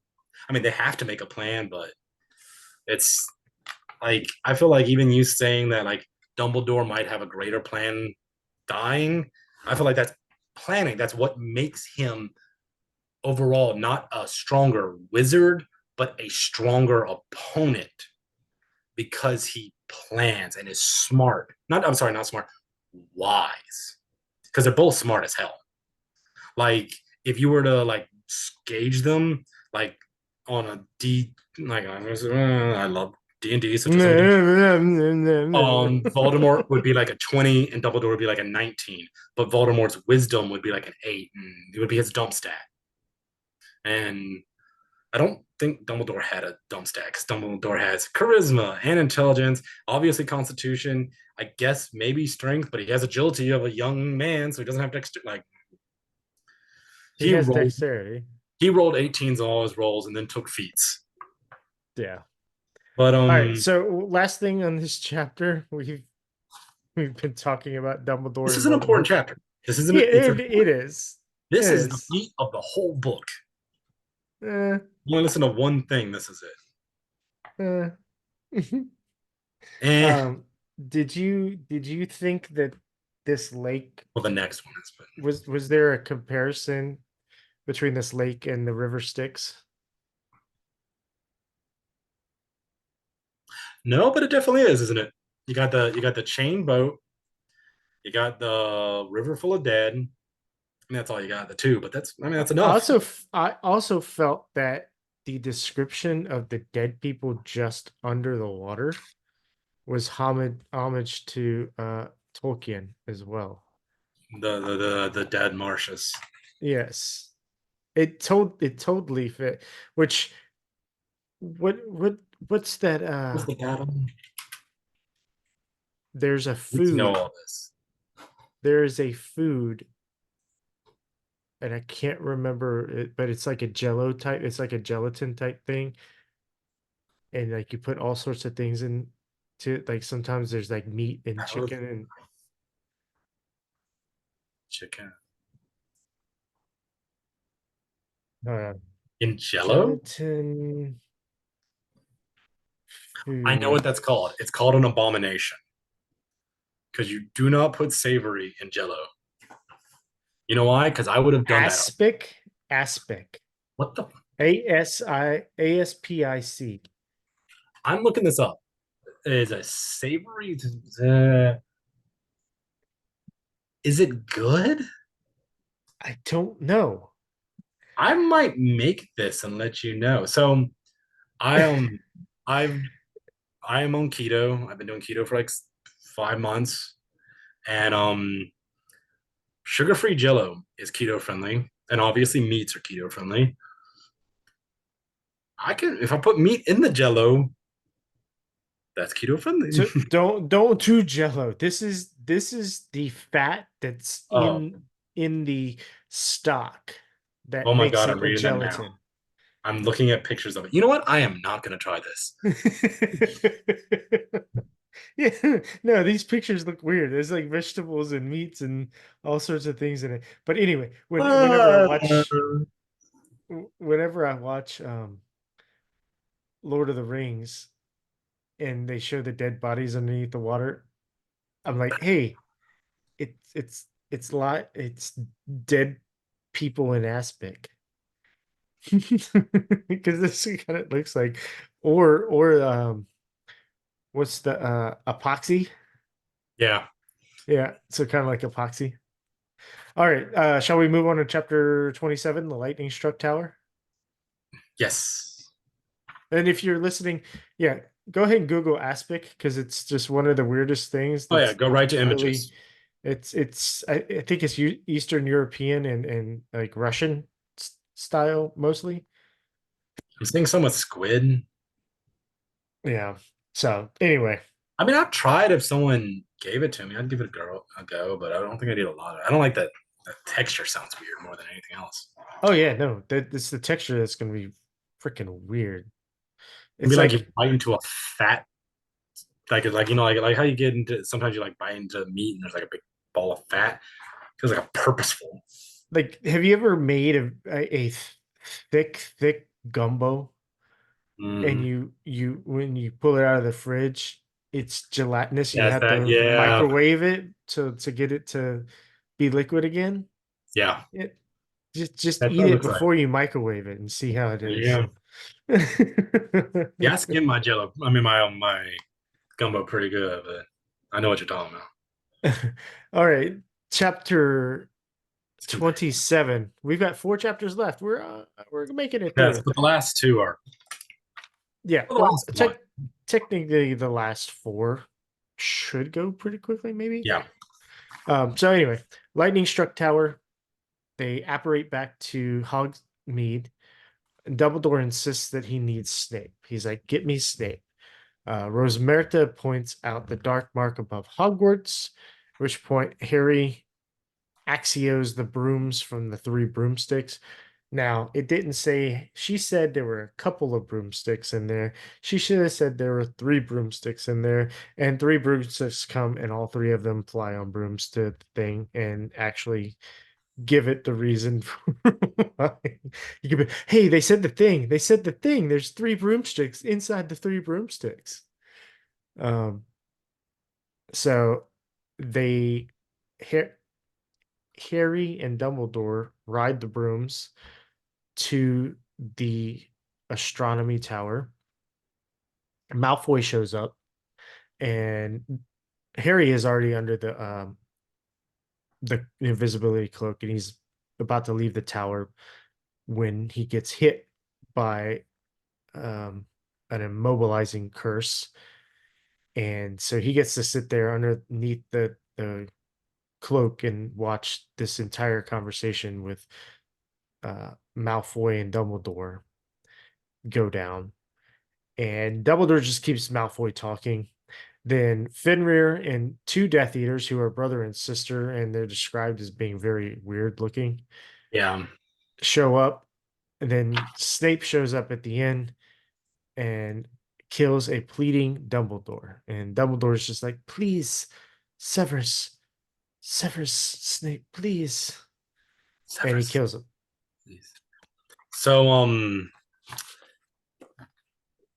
So this, like I said earlier, I love this book. I went to the midnight release of this book. This really happened. We were at Barnes and Noble.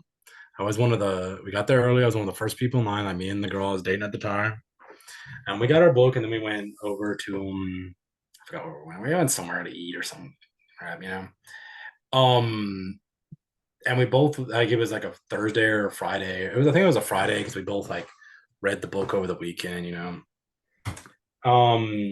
We heard Monday from some friends we knew that were at the book reading that about 30 minutes or so after we left, because there was a huge crowd, people were there for hours. Someone in the parking lot started driving around screaming, "Snape kills Dumbledore! Snape kills Dumbledore! Snape kills Dumbledore! Page 596! Snape kills Dumbledore! Snape kills Dumbledore! Page 596! Page 596! Snape!" Just like screaming it, driving around the parking lot. What a troll. That's not a troll. That's an a-hole. That isn't. I was like, man, I'm happy I wasn't there. Yeah. But I want to say, this isn't a spoiler or anything. This is something that was true. And if I have to get Crystal, who is the girl I was dating at the time, on here to prove that this is not a troll, we got done reading around the same time. We called each other up, was talking, and she's like, "Oh my God, Snape is such a..." And I was like, "What are you talking about? Dumbledore made him do it." She was like, "What?" I was like, "Read it. Dumbledore made him do it. Dumbledore said, 'Severus, please.'" And it was because in one of the earlier chapters, Hagrid overheard like them arguing and Snape saying, "I don't want this," and Snape and Dumbledore saying, "You have to. When the time comes, you have to do. You have to." So it was like it was already hint. You know what I mean? Like, does that make sense? Like, I remember us arguing over it, and I was like, "No," and like I don't know who was right. I need to read the 7th book to see if I was right or not. But I remember arguing with her so hard about this. Yeah. Ugh. All right, you want to talk about some of the details that come up in this chapter real quick? Snape kills Dumbledore. Snape kills Dumbledore. The Avada Kedavra curse causes you to be blasted into the air. I don't. Yeah, it's like it kills you and like flings you. Like For some reason, I always thought it just kind of like crumpled you. Like you just went. Phew. I didn't realize it flinged you. I mean, it definitely flung him in this one, but I always thought it just kind of crumpled you. Definitely flung him. I mean, it definitely flung him. Like, yeah. So a couple of the the things we learned from Snape, not Snape, from Malfoy talking with Dumbledore is one, what he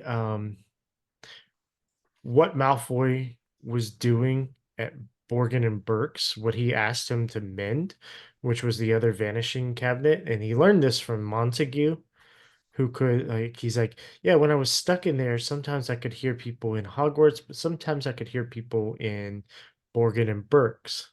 And so, but one of them was broken and wasn't fully working. So he had Borgin to mend it, which allowed people to go through the vanishing cabinet and get into Hogwarts. Um, and then, of course, Rosmerta was under the Imperius curse, and that kind of explains. Okay, Rosmerta's mead. Dumbledore was very fond of her mead, and that was the mead that Slughorn had that was supposed to go to Dumbledore. And then the fact that she was, it was at the Three Broomsticks that Katie Bell got the necklace in the bathroom.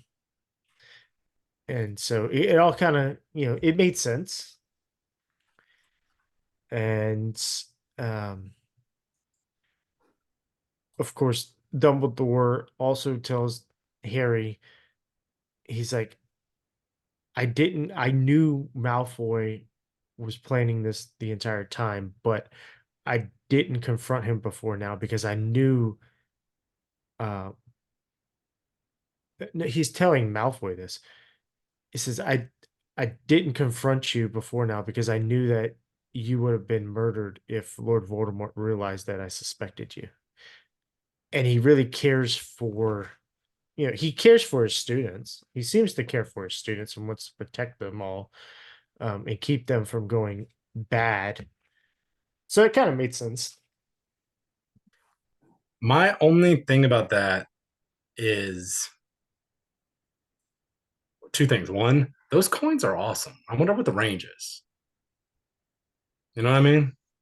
Like I was going Yeah. through all the magical bears and stuff like that, but like that would be cool. Like just saying like cosmic, like, those were like walkie talk, like straight up just like walkie talks is that like like I mean it's something that like Harry could have had while he was at his house talking to Ron, maybe stay in touch. Like, that would be a cool little thing. But But I think it was only one prescribed message, right? how was it? I I think don't. so. So he was somehow. I don't understand the Imperious Curse, and maybe it's just me. So you could be under the Imperious Curse for like months and act totally normal, except for very few pre-scripted things that you're supposed to do, while the other person's just doing whatever they want. Like I feel like, I mean, I don't know, like that's just stupidly powerful, like really powerful. Like it's one thing to be like, hey, you're in the Imperious Curse, go into the year and just start randomly zapping people. Like, just, yeah, I want you to walk into a muggle, I want you to walk into this muggle preschool and just start Avada Kedavraing everything. Imperious Curse, like some truly evil act. But nothing to be like, I want you to go work in this preschool and just because you already work in this preschool and I want you to stay here and just listen to everything. But then when this one parent comes, I want you to place this specific thing on them so it'll go to their house and then spy on them or something. You know what I mean? Like, and then like 4 months later, it happens. And then you still also like give updates, like when Dumbledore leaves, she tells like it's another one of those things where that curse just feels. And then not only that, you can communicate through a coin on what you want them to do. Like that's just monstrously stronger than it was previously implied. Like, The Imperious Curse. yeah, it was always a point. Maybe. It's like, yeah, you can make people do things, but it was a whole nother thing to be like, no, you can straight up control someone for months without having to have direct contact with them. Like, when did he first do it? That's another thing. Is like he never went to Hogsmeade. So when did he Imperial curse her? He must have done that during the break, and then just was like, so that means like she's almost had a full year of being under the Imperious curse, and like he just goes about doing whatever the heck else he's doing, but still somehow maintains that. Like that's just really, really strong. But other than that, I mean, it makes Well, everything line up. so I mean, think about this. So a spell, certain spells could probably, where it's a controlling spell, might be like a concentration spell, Yeah, but not same rules of D&D, because whenever Dumbledore dies, his spell goes the away. Harry can totally move now. Yeah. Okay, so I think of it something like that, some type of concentration spell where you can hold it as long as you want. Well, my only thing about that is like it's also like, and this is just me being like, if I was to write it, it's already established that um people go out of their way scared to, and they do things in the name of Voldemort, or at least aiding in him because they're, terrified, like their family's threatened or some shit like that. Like they could have had slightly different words, maybe not her, or maybe it's her, but she's not the one that comes and sees them after Dumbledore, you know, like comes back. Like it could have been his brother came and saw him and was just like, what? Oh shit, like you look awful. Let me help you. All right, I'll shoot. But and she just like it was like Malfoy has already went and had to threaten like her kids or something, or like have her sister take it to an unknown location, like she's with the Death Eaters to make her listen to him, and then it would have just gone around this whole Imperious curse, and I'm controlling her through this, and I made her do this and do this and do this. It would just been like, no, she is working for me because she has to, just like so many other people that have been established that happens, because they've established that, like, one woman said no and then her kid died, like, so it's established that they're doing this. Like he's only doing it because his family is under threat. Like I don't know, it would have just been cleaner to me than just saying, oh, it's this Imperious curse, and that's just that powerful and it can do that. And maybe there's certain things that the Imperious Curse can do and can't do as well.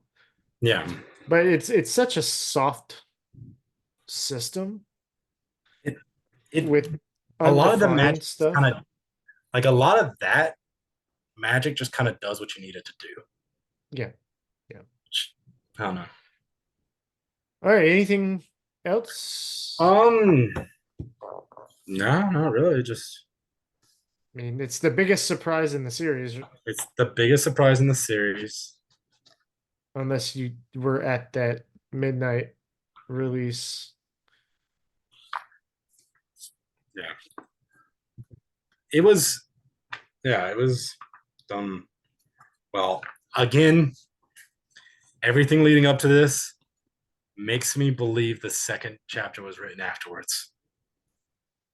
I am now I mean, I can see now that. 100% that. I can see that. Yeah, I'm 100% that, because I feel like she probably wrote it and then sent it, and her editors and stuff are just like, this just comes out of nowhere. Like, why would he do that? It's like, no. Remember, Harry overheard him say that he had an unbreakable vow with Malfoy, and then Malfoy spills out that he had this mission, so you know that he had to help. And I was like, yeah, but people still think of Snape as a good guy. It's like, no. Look at all these times that Snape is obviously doing something evil, and it's like it's just not clear. Fine, I'll write a chapter and put it in there. Chapter 28, Flight Yes. of the Prince. The battle. So, yeah, Harry chases Malfoy and Snape, offing Death Eaters in the process, taking shortcuts. Hagrid's house catches fire.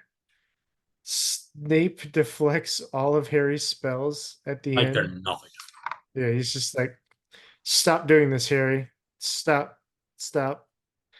Reveals that he is the Half-Blood Prince. In like And just how a he knows. half sentence. He's like, Like, oh, yeah, did I'm you happy. really think the spell that I wouldn't recognize my own spell? And then Snape disapparates with Malfoy. So there's a few things that were very confusing in this chapter was they just kept referring to like the brutal face Death Eater or that massive The big monstrosity of a blonde. death. I'm like, was that Fenrir or is there somebody else or like was it Fenrir? No, it's just a big blonde Death Eater. That's just warping. That was throwing magic off of walls and stuff, which Is it Malfoy's like uncle, a cousin? maybe. All right, I'm gonna talk a little bit about the next chapter with this chapter, just because some of the next chapter We could is, do that. We could is we could do that. That's you see why I want to do that, right? Because like the next chapter, it starts off with like Harry recapping with everyone else right. what So the next chapter, happened, he really just recaps the information with his friends, and then and they then tell what happened during the battle. So, what happened during the battle and what happened during the cave visit. yeah. So so that potion, that luck potion, just straight up made him bulletproof. That's what it seems like. It's like, hey, you have stormtrooper aim now. Even though you're just randomly blasting stuff off of walls, there's but I just wanted to bring that up because that. So, in a nutshell, what happened was they got Luna and Neville. Luna and Hermione went downstairs, right? Who went downstairs to Snape? It was Luna and Hermione. Luna and Hermione were at Snape's office. Yeah, Luna and Hermione were downstairs keeping an eye on Snape, and Neville and Ron were upstairs keeping an eye on the room of requirement. When Malfoy popped out, he basically cast a spell darkness on them and then ran through with what is a very cool magical item. Like you hold it and you can see perfectly fine. And that's just a cool item, which I will be making in a D&D one-off. Was that the Hand of Glory? Yeah. This item never been mentioned Yeah, before. I know. It was like, hand of glory. And he was like, so Ron says he was on his own, clutching that awful shriveled arm. His hand of glory gives light only to the holder. Remember? Like, no, I don't remember because this is literally never been mentioned before. Yeah, As I'm far as I checking to know, make sure it's what? According to this, it was in the Chamber of Secrets. I don't remember what? that. Um, maybe not. I don't know. This thing's weird. About hand appears in the film adaptation, and it was at Borgin and Burke's when Harry touched it. It grabbed his hand, and yeah, Ah, all right, whatever. But yeah, like that's a really cool item. And then they run downstairs, or they're trying to get there, but they didn't realize they were going to meet the Order, who it sounds like a lot of the Order was there. In fact, the whole Order was there. oh yeah, they were like Big old battle Bill took was place. there, Tonks was there, Um, one of the Death Eaters, Lupin was there. yeah, one of the Death Eaters on the staircase leading up to the astronomy tower placed a ward that none of them could get through. And it was speculated like Snape ran through it, and they just let Snape go because they thought Snape was doing good. They still thought Snape was on his side, their side. And that is so OP. Like in a good way. Like I see why they have it. And I'm like, if I was like the only people who can get through are people that have the Death Eater tattoo, like they have the dark mark, I'd be using that kind of ward. everywhere. Like Dumbledore, like, and then again, that brings me back to the idea of Voldemort is just a stupidly powerful wizard because he can create a tattoo that he gives to people that communicate to each other. And then, like, this is all coming from him. I don't think other people are making this. I think this is all his magic. And the ward that only allows his people through that are marked loyal to him, like, that's definitely part of him. You know, like, that's his Mm-hmm. magic. That is stupid strong. And the fact that it only comes up ever, as far as I know, once, and it comes up one time in a spiral staircase that, in all purposes, just allows a scene to happen, and that's it, is just a sign of how little he uses his extraordinary ability, or how he utilizes his extraordinary ability, how poorly efficient he is with his power. Like, he's just raw shooting. He's Kylo Ren. He might be a great swords master, but my God, he can't control it. Maybe this is more about the author. Yeah, but I'm trying to veer away from the author making bad mistakes too. It's because it fits with his character that he just doesn't feel like the need to utilize it because it's not his. He doesn't need it. Yeah. Let's see. Finral is absolutely terrifying. Just Yes. in all these chapters, like, he is terrifying, and poor Bill. Like, I like the fact that he just like some. Oh, one moment. I need to text my wife back. She is. Okay. No, you go ahead. So let's see. I was gonna all of that. Yeah, Harry just as Harry's chasing after Snape, Harry's just like offing people left and right, which was pretty amazing. And I mean, it comes to stand, he was teaching Dumbledore's army for an entire school year. Yeah. And so they were practicing these things and they thought of him as the leader. So he should be pretty good at a lot of this stuff. And so at the so after um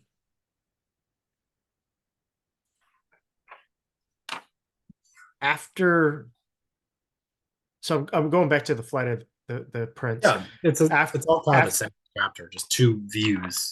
right.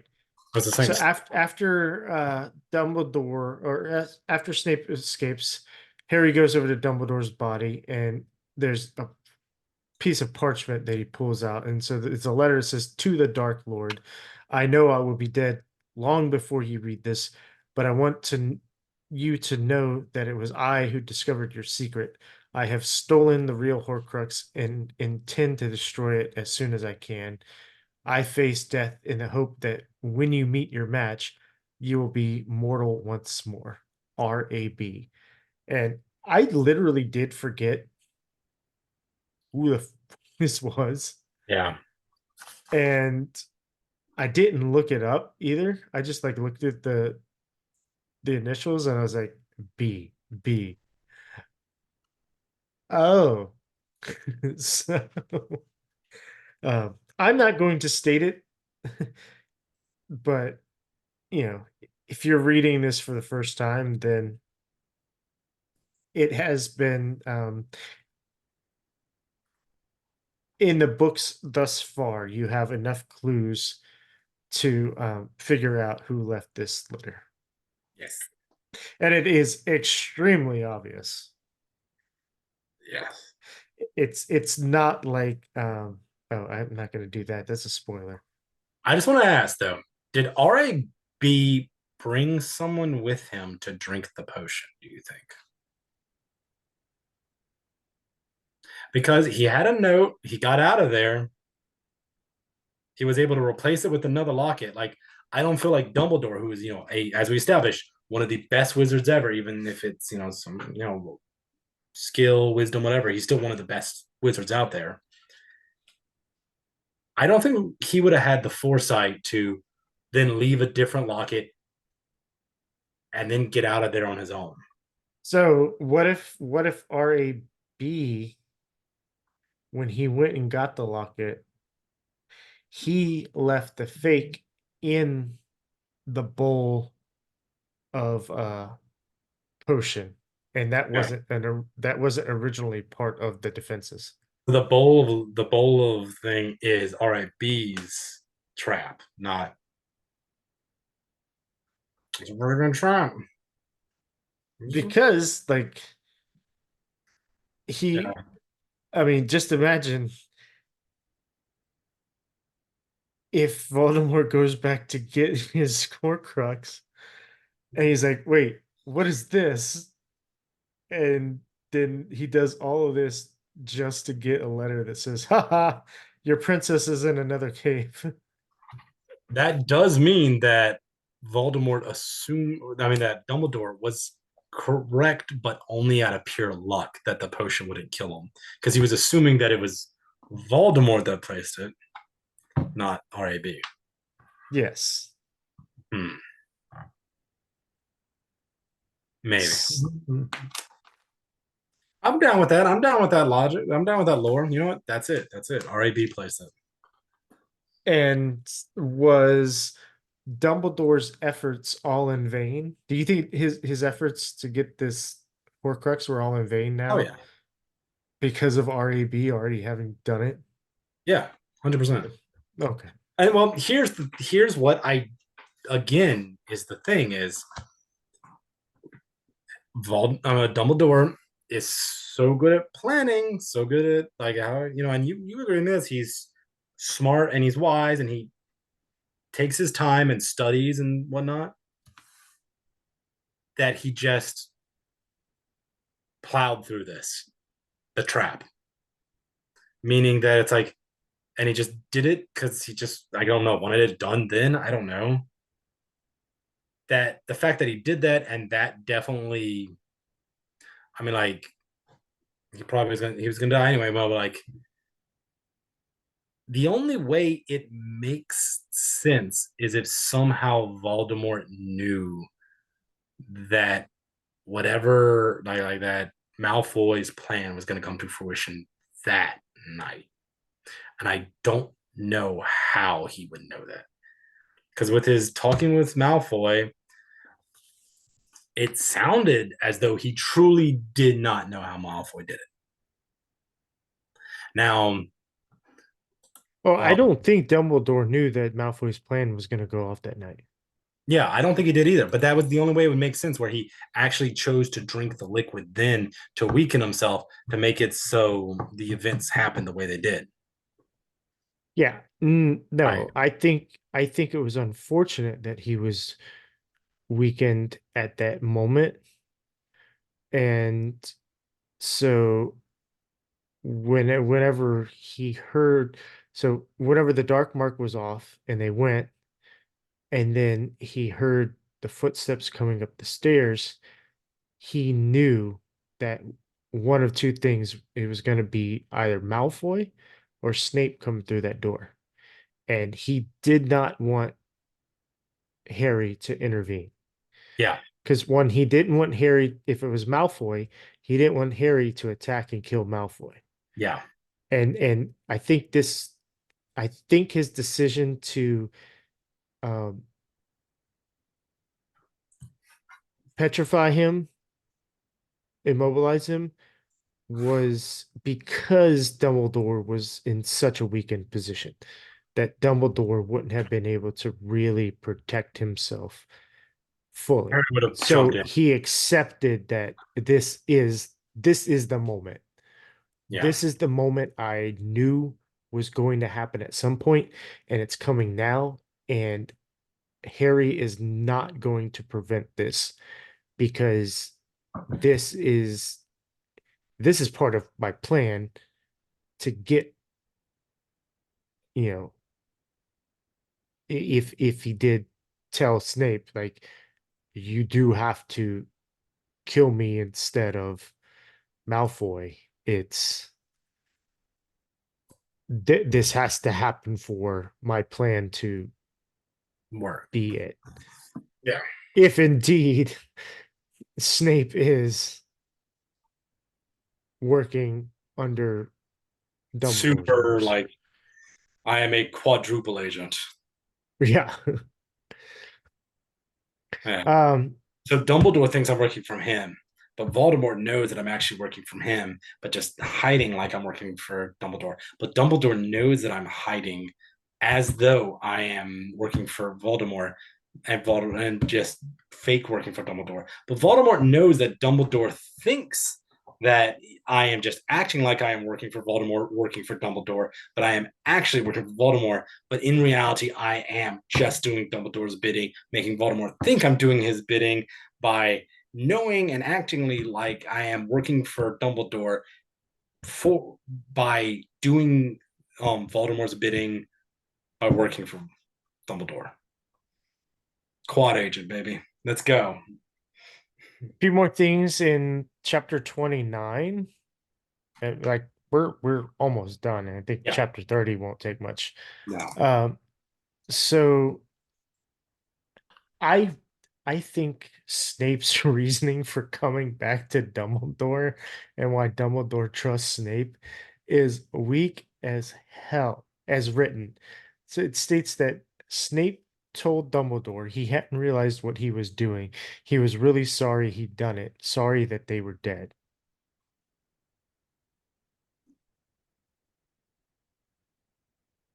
It seems so weak. Like as that is written, like if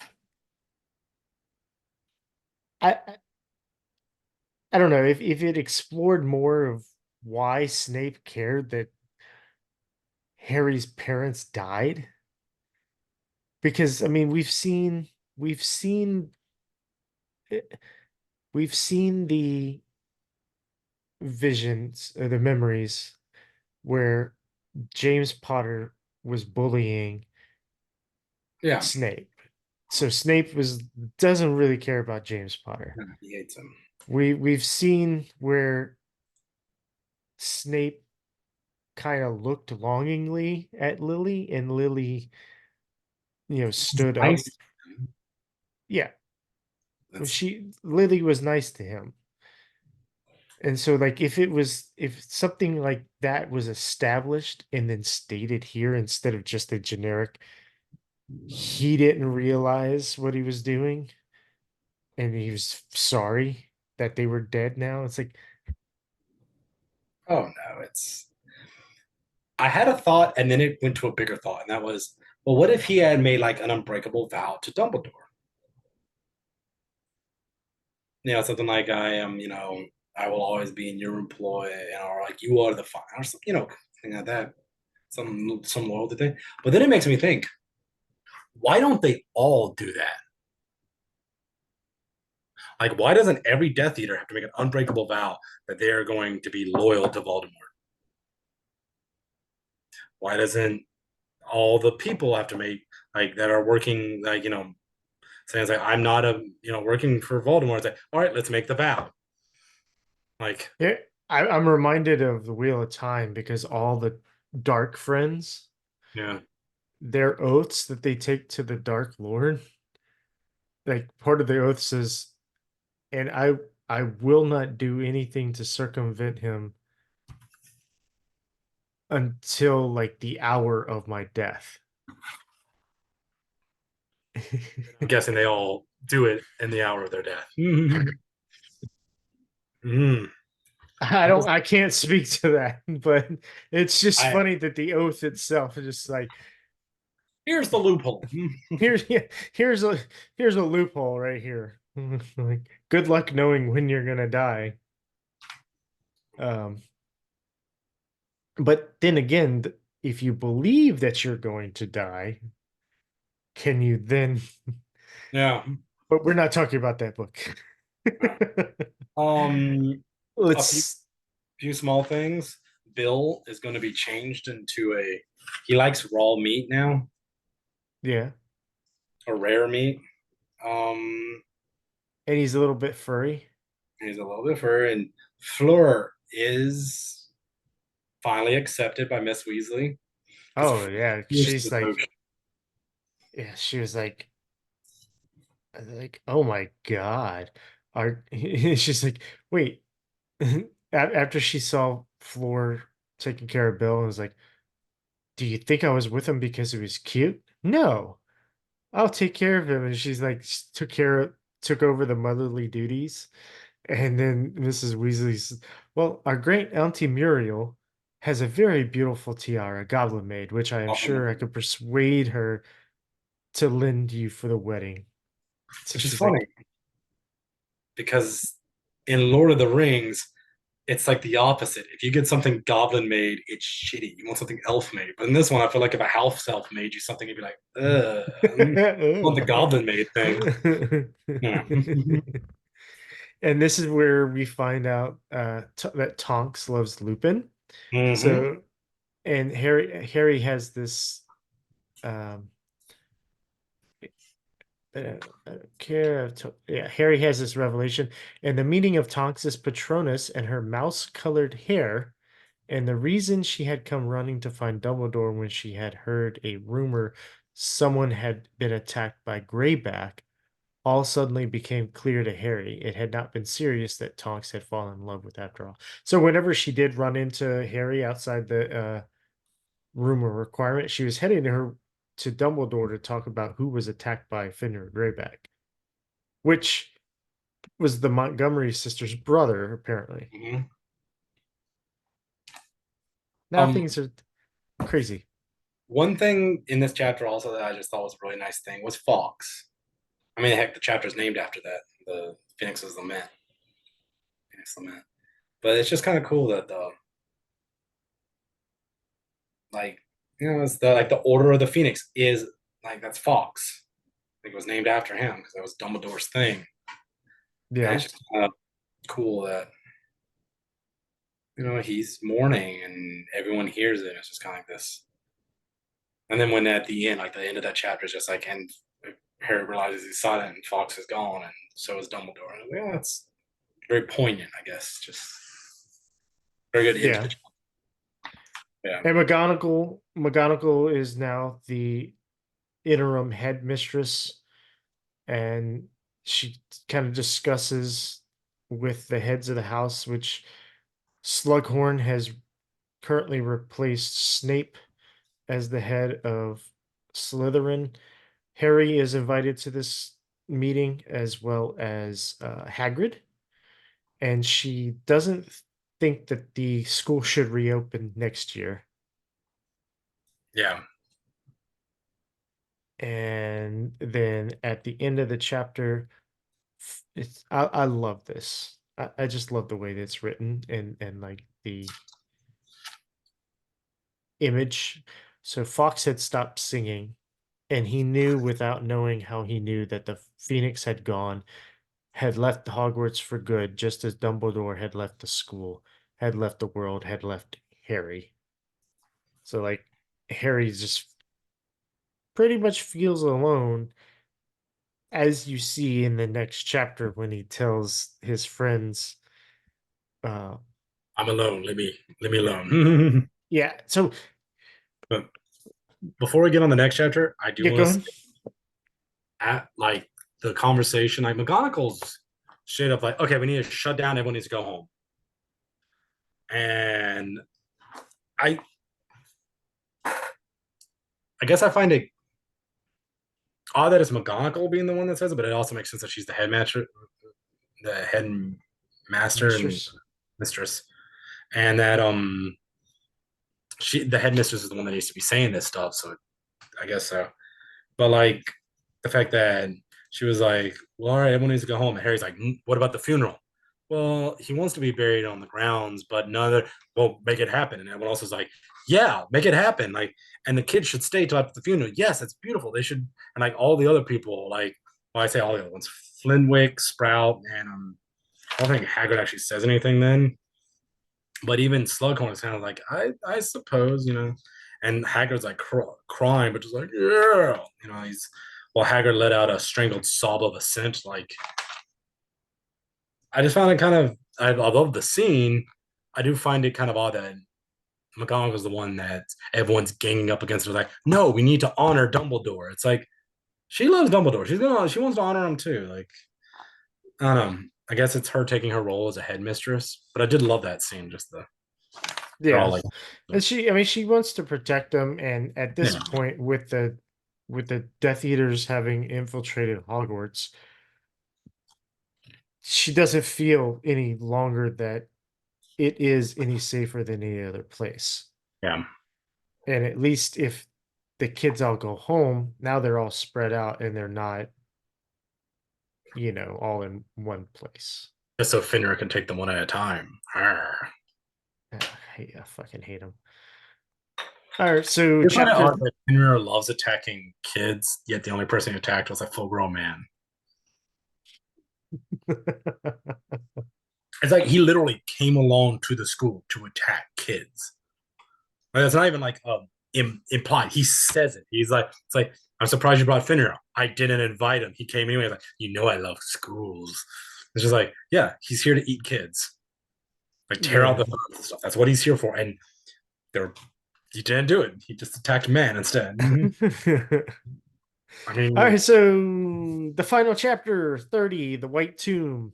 was I supposed to read this one too? No. I I mean, honestly, you don't need to. mean, everything's already happened. This is the recap. Yeah. So, uh, Hogsmeade is filled up with witches and wizards that come to say goodbye to Dumbledore. Apparently, all the inns or hotels are filled. Some parents have already pulled their kids from the school, like the Patel twins. Um, Hermione said she went to look up RAB, um, and did not find out who that was, but she did find out that Eileen Prince was Snape's mom. Mhm. And she's like, "Yeah, I found out that Snape was the Half-Blood Prince, or no, I did find out that Snape is the Half-Blood Prince, and I wasn't wrong that Eileen was a Half-Blood Prince, but the book didn't belong to Eileen, it belonged to Snape." And so Snape's mom is a Hogwarts Gobstones champion. She was a Uh, jock. Snape definitely wasn't. Gobstones is not. Okay. She was definitely more. At least if you're the, like intramural. Gobstones is like marbles. Really? Oh, never mind. Something I thought it was a. No, I take back what I said. Gobstones is marbles. Never mind. For some reason, it was still like some sports game to me. I mean, it's a Um, game, but I have a question for you about the yeah. Half-Blooded Prince. One, it was at that point, if you didn't know Snape was the Half-Blooded Prince, you were not paying attention. Right. Because when Snape was like, "Hey, show me your potions," it's like, "Is this really your potions book?" It's like, how does Snape know that? After Snape it's like, "Oh, you're the best student I've had, even better than Snape." And it's like, "Oh, Snape had the Beezorb," and then I think there was a couple other small little things, but it's just like, oh, like, but Yeah, I mean, Harry literally said he remembered his first lesson with Snape, where he stated the exact phrase that was written in the book about the Bezoar Stone. yeah, It's like that there, right there. But also, there's so many. There were also, I have to say, she did a good job oh because yeah, she put a lot of other red herrings in the book that she put it there, and then a few chapters later revealed that it was a red herring. yeah, So you're already suspicious of things that were too obvious, and that one was pretty obvious. So you're like, no, surely it can't be. But surely maybe Snape saw that book when he was here too. So he knew what was in there and stated that, but maybe, but don't call me Shirley.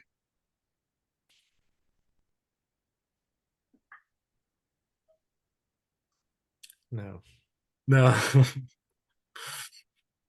I'm So yeah, sorry. if you didn't know by now, then I'm sorry. You're just not as smart as some other people. So you're Harry Potter. All of this has gone down. do you keep the book? Yeah, Do you keep using the book, like things from the book?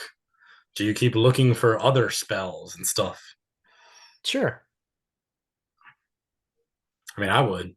I feel like, by the way, Harry at the final battle with Snape sent out both curses to try to slice him and Crucio curse. I just want to put that out. Like Harry Potter was like, I'm gonna use black magic on you or dark magic.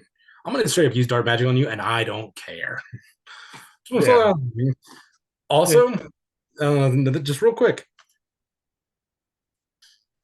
the Order of the Phoenix is not very good at apprehending people. Like only one Death Eater died. All the others escaped. And the only one that died was because another Death Eater accidentally killed him. Not one was subdued, knocked out, apprehended in any form. And the Death Eaters were outnumbered. Like,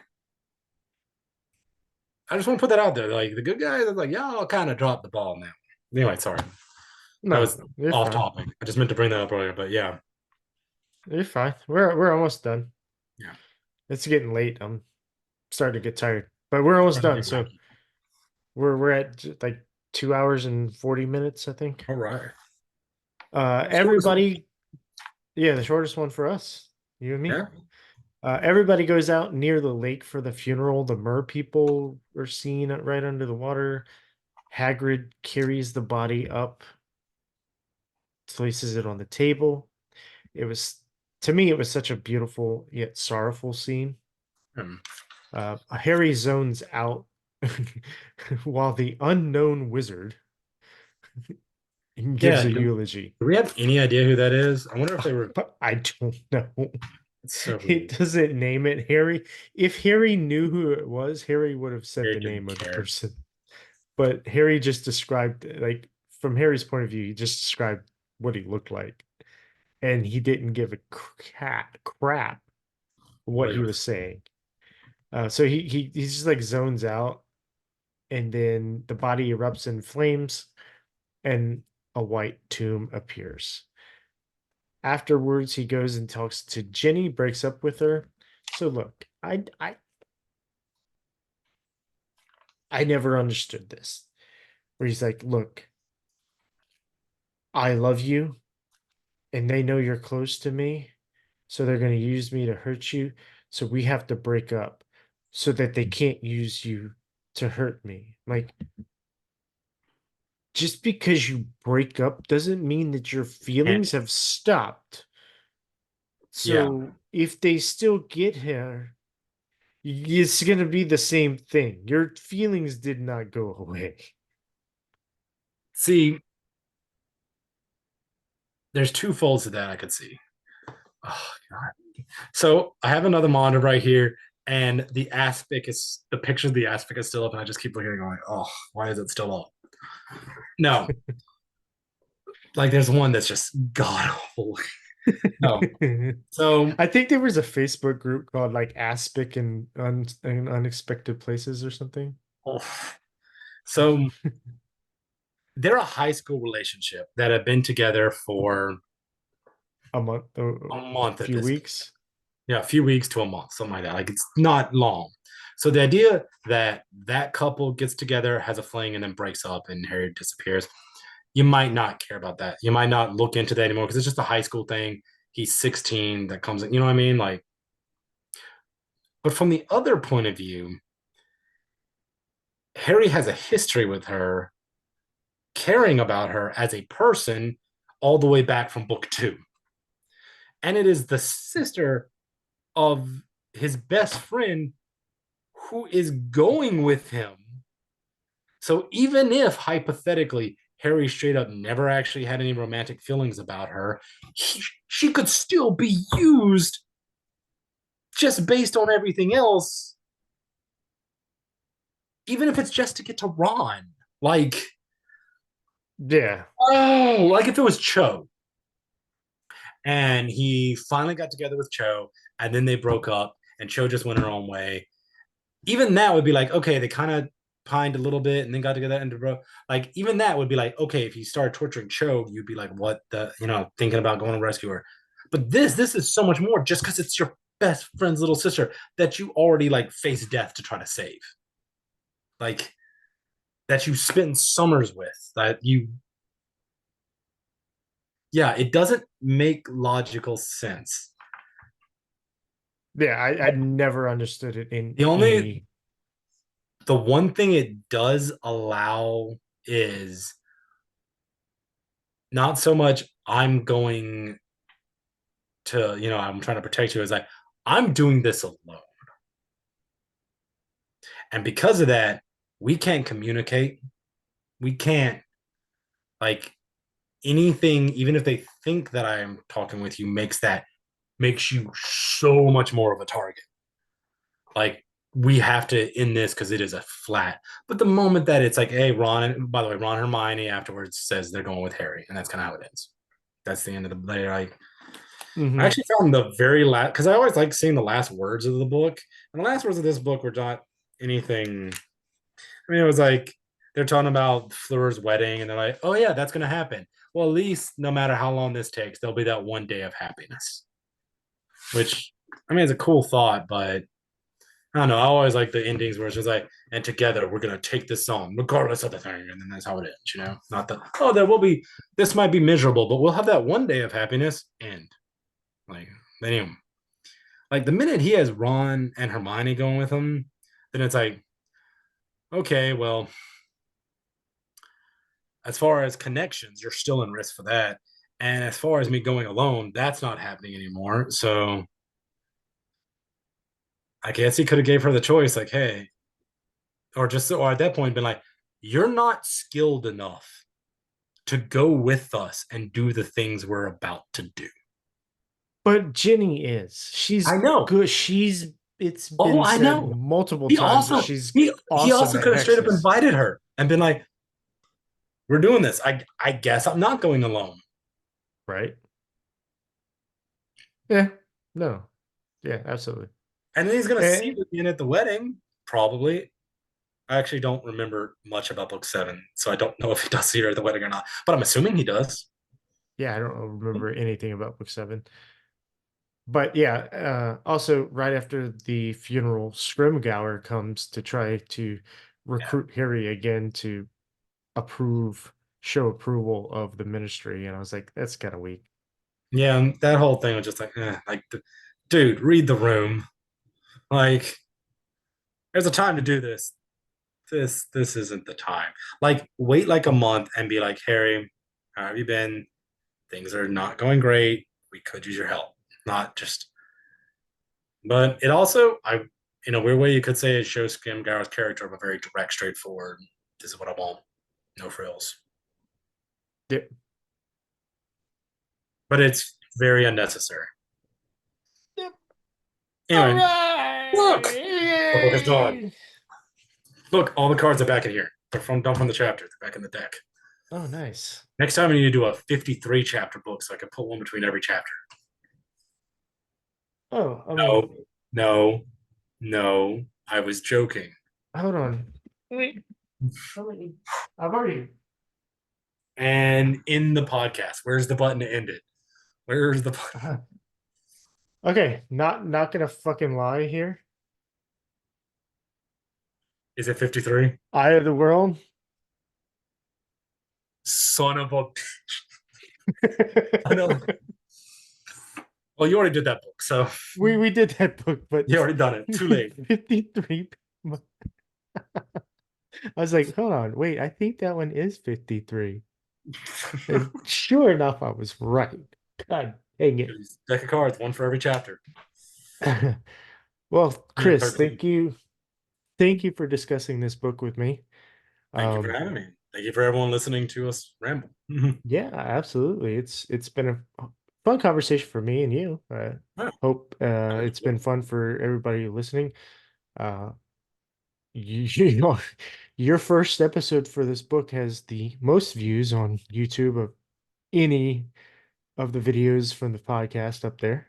Which. Um, so um, as of the time of recording, the second episode was uploaded the morning of the day we're recording this one, Yes. and it's got a few views already. So if you've made it this far, whether you're listening on audio or watching on YouTube, click like, subscribe, things, leave a review, share it. Those things are free.